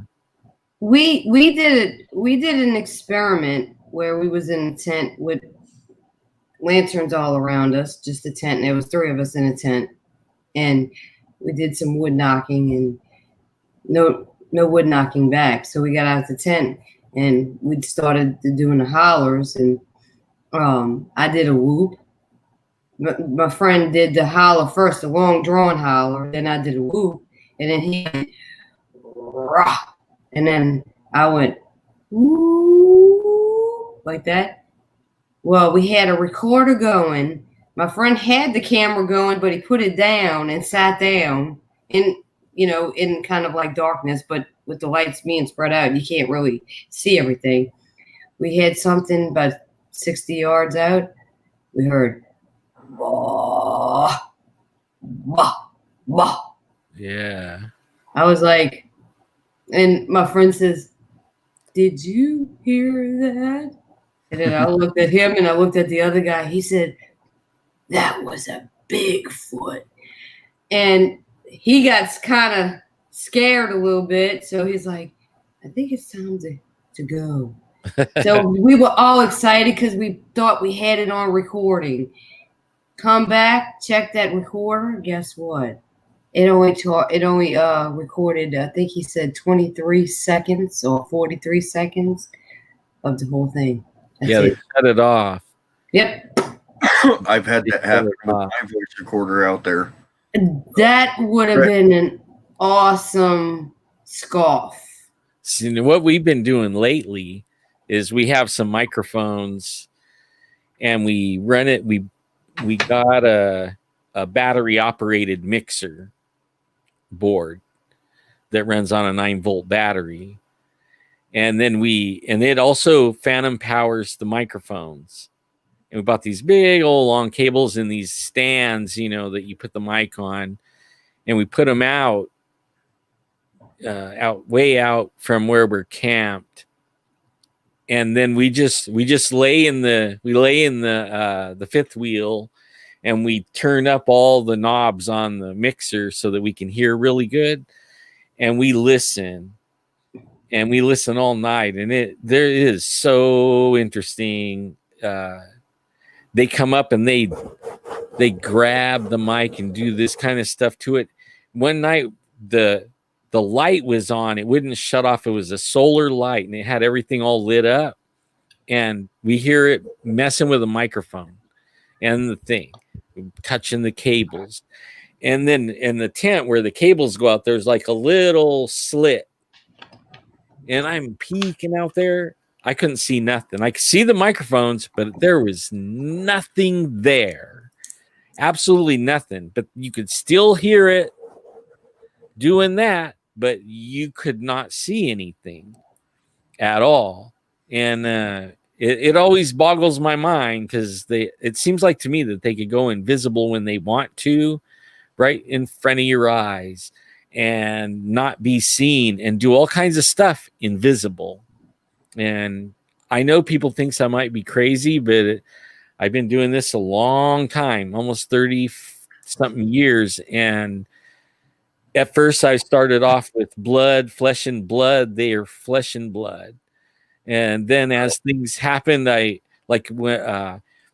picked up a telephone pole size log and they laid it long ways in the road, in a place in the road where you couldn't drive around it. It took 5 of us to get that log off the road, and it wasn't simple. And we tore the road up getting it off of there. But it was laid there perfectly, no tracks, no drag marks, no anything. And it was like, how did they do that? That is heavy, real heavy. And they do it all the time. The last time we were there, 3 trees got pushed over in the same spot. I saw one of them go down, I think the second one. And the first time, it was like, hey, trees do make a sound when they go down in the forest. Have you ever heard that? Like, does a tree make the sound, Right. Yeah, There's no one there to hear it. Yeah. Yeah. Then the second one, and I happened to look over, and I actually seen it go down. And then 20 minutes later, another one right in the same spot. The next morning, I sent my drone up and flew over that area and was going to just survey the area and see if I see anything or anyone over there. And I lost control of my drone. It was only 50 feet away from me and about 85 feet up, and I didn't have any control of it. It panned around, it went up and down, it flew a little bit, and then it came back and landed in the same spot. It said, I'm going home. And the drone came back and landed.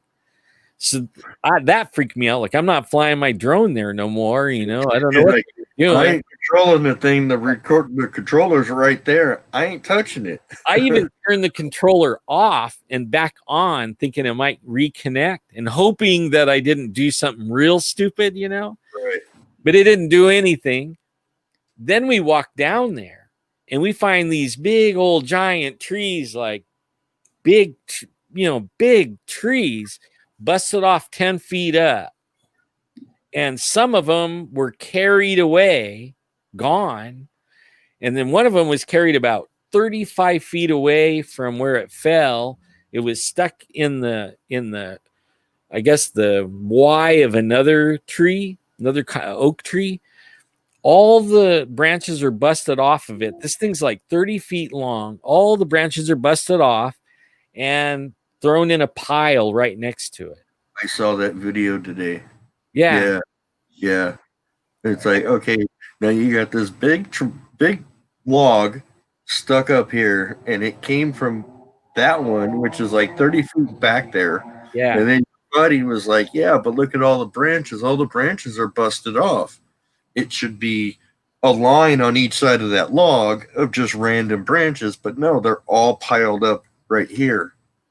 Why? How? Oh, I think you know why, and I think you know how. So, and then later on, without no cameras, right? I was just over there fooling around trying to figure out what was going on with it. I realized that if you climb up that log to the top where it's resting in the Y of that tree, you can see our camp perfect. Yeah. It's very, very militaristic, isn't it? Yeah, it's downhill from our camp, but the way it was leaned up in that tree, and I could go up it real easy. I mean, it was a huge log. I just went right up there, and there I am looking right in the camp. I could see right into the fifth wheel. It was like, oh, wow, wow, that's interesting, Yep. Yeah, they're very militaristic. They're very strategic on what they do and how they do it and where they do it.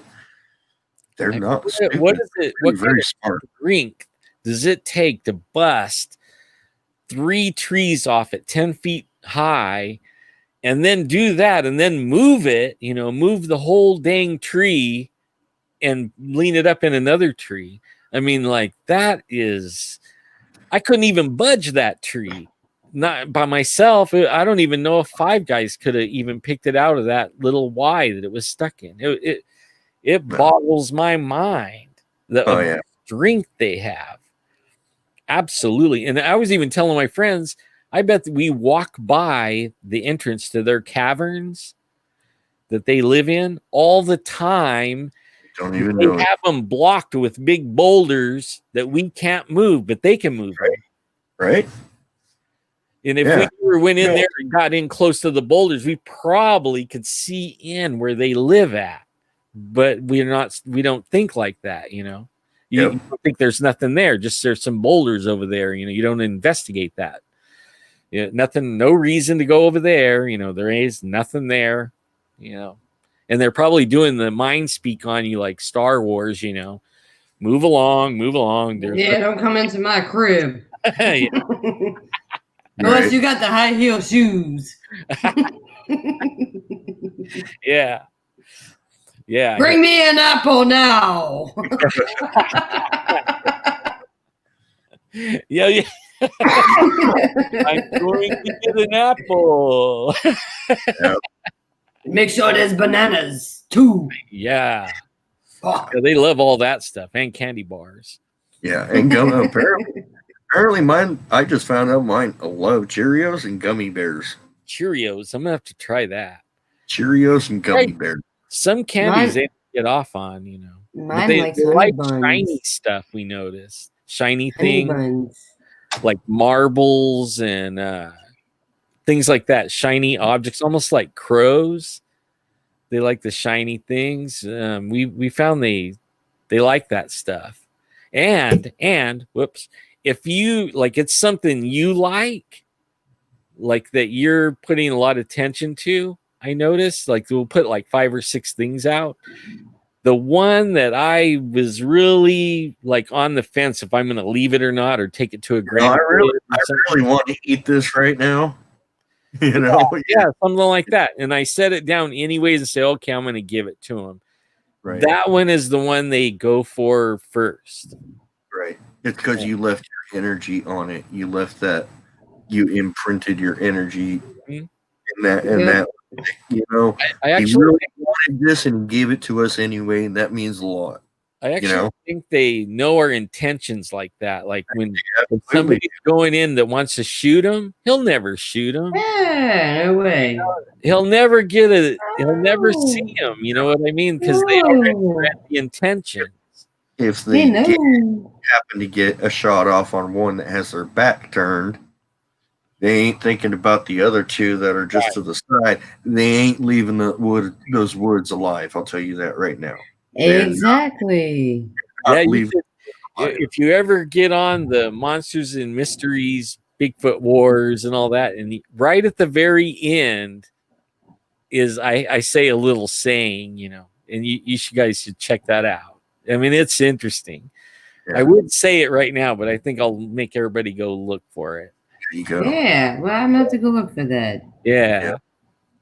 But it's almost, I mean, right at the end before they go to the credits, I say they got me saying something, and I didn't know it was recorded, right? I thought we were just talking with the people, and I said something, and they actually put it in the show, and it's the very last few seconds of the thing, you know. I think it's probably something along the lines of it ain't the one you're looking at, it's the one on either side of you that you don't see that you got to worry about. Yeah. Well, they're in the perfect position to grab you. Oh, yeah. Attention. Well, Yeah. Oh, yeah. They know that. Yeah. They know. Oh, yeah. They know. Mhm. They're Well, forced. guys, I was looking at the time. I do have to go now. I have to go to the shopping thing for the because of COVID. All the stores close early, especially today. And I'm not even sure if it's open, but I You heard gotta try. my wife was like talking through the door at me, saying, "You know, you gotta go. Remember, you gotta go to the store." Yeah. Yeah, that's right. Yeah. Well, Alan, it's been an absolute fascinating time having you on the show, and we can't wait for part 2. Yes. Me either. You guys are great, man. So easy to talk to and stuff. I love it. Some interviews are hard, you know, but you guys are really cool.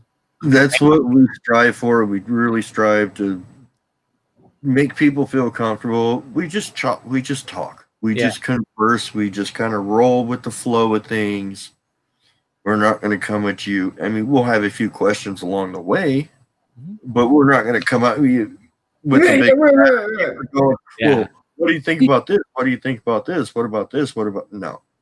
Make sure you wear those high heel shoes and bring your apples with you. Well, I'll take some pictures. Yeah, actually, don't forget your Squatch with you. Yeah. Hey, my Squatch beats your Squatch. Mine's holding a stick. I know. I gotta find me a stick now. How you like that? Give him a lightsaber, then he can go.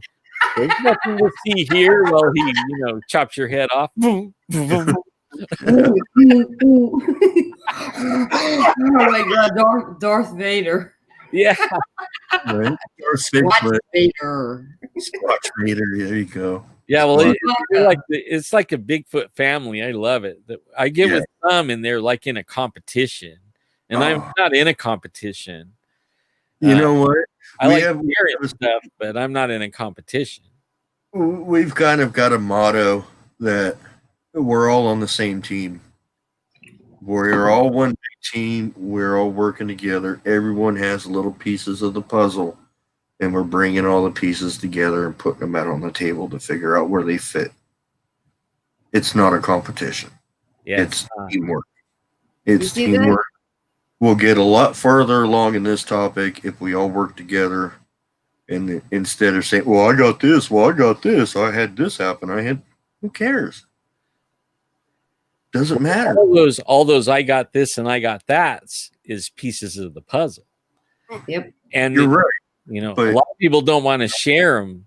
Exactly. I understand not sharing your area, so that people don't go. I don't share my area. you know, all these people just go crashing in there, you know, and ruin the area. Like lately, right before all these fires, this summer, I never seen so much shit in my life, and I'm talking real shit here. Right. It's a shit show or a shat show. You Right. go out there, and I'm walking up to the creek, and there's toilet paper and shat all over the place. Every tree, rock, bush had piles of it everywhere I went. No. And I'm talking miles and miles of driving. So then I went to the other side of the canyon and thought, I'm going to go to the creeks on that side and get away from all this shat show over here. And it was over there too. I was like, man, don't these people carry shovels or anything, you know? Like, They're I don't want to throw it in the woods, but at least bury it, all right? I mean, there's nothing wrong with burying it. It'll decompose, but just quit leaving that shat show for me to videotape. Right. I'll go into a rant on that one day on a show for sure. Yeah. Yeah. 3 hours of shat show.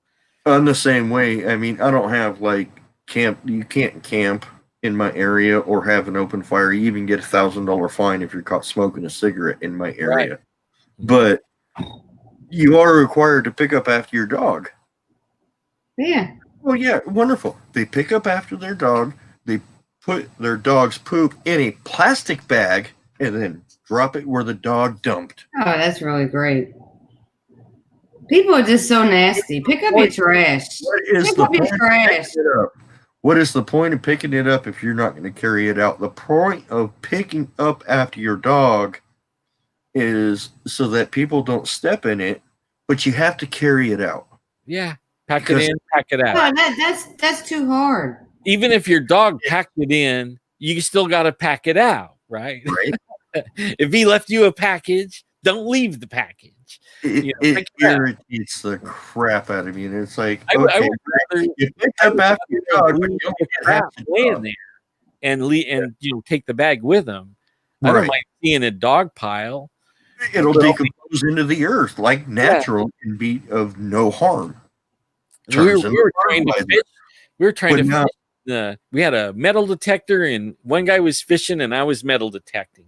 And you almost couldn't walk anywhere along the creek because all along the creek was people poo with toilet paper, you know, and it's nasty. I told him, you know what, let's go. So we went to the next creek, and it was the same thing.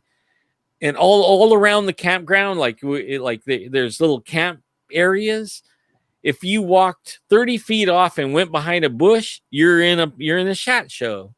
I was like, what in the world are these people doing? They're nasty. You know? Be ashamed of themselves. Be ashamed. Pick up your trash. Yeah. Well, I know none of these guys that's watching, I know none of them do that. No. You know, I'll pick up the trash. Yeah. People don't care.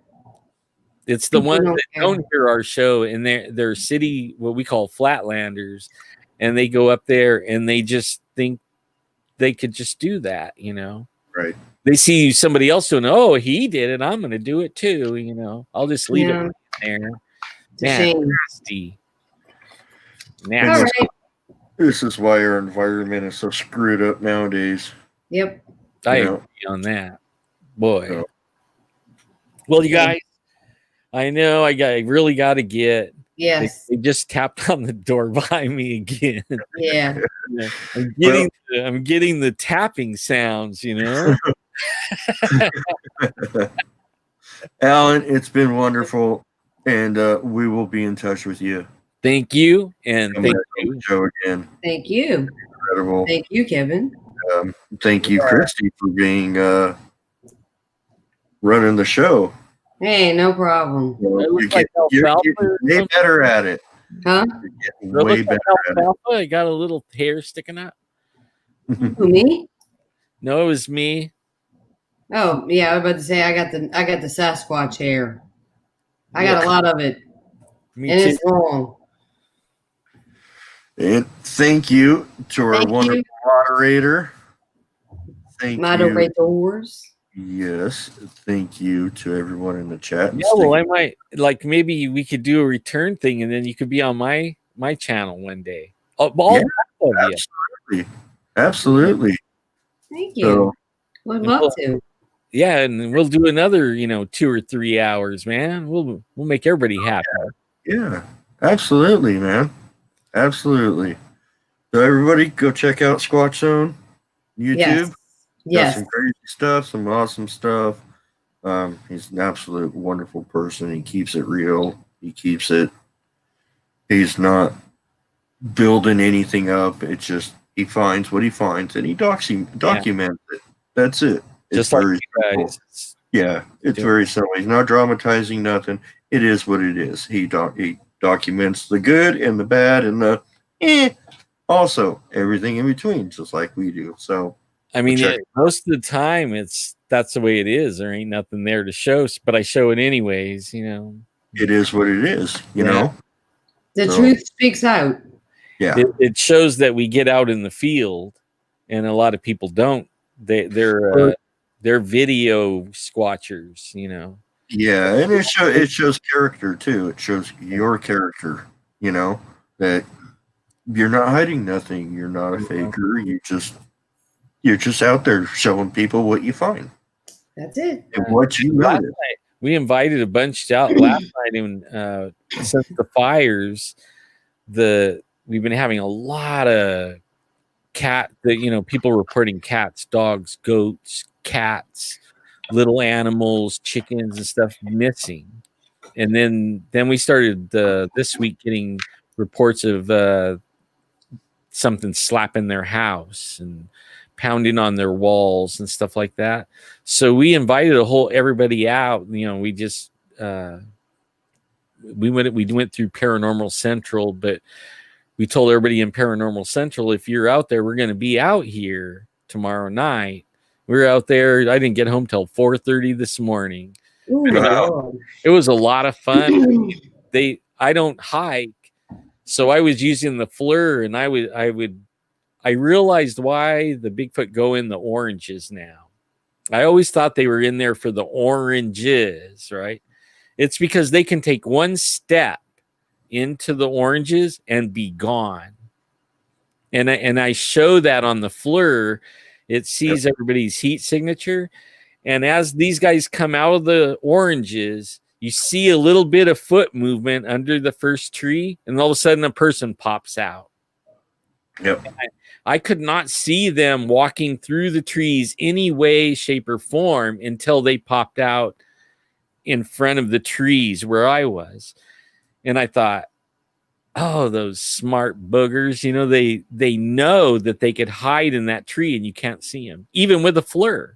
Yep. They could be in that tree and I would not be able to see them. And they would be seeing me. Yep. They'd be watching you the whole time. Yeah. I can see you, but you can't see me. Yeah. Yep. So okay, guys. Hey, Everybody- all right, everybody. there in radio land, YouTube land, video land, I love you. Bigfoot land. We'll see you. Yeah, Bigfoot land. Hey. Yeah. When I love you guys, I'm praying for y'all. Yep. Go check him out, everybody. Great guy. So And I got thank you you, guys. Christy. Thank you, Thanks. Christy. You're welcome, baby. Anytime. Hey, wonderful job on this while Lewis is down and out on his computer. So Wait, hold on a What's wrong second. with it? I'm a computer guy. I can probably fix it, but he's probably real far. he's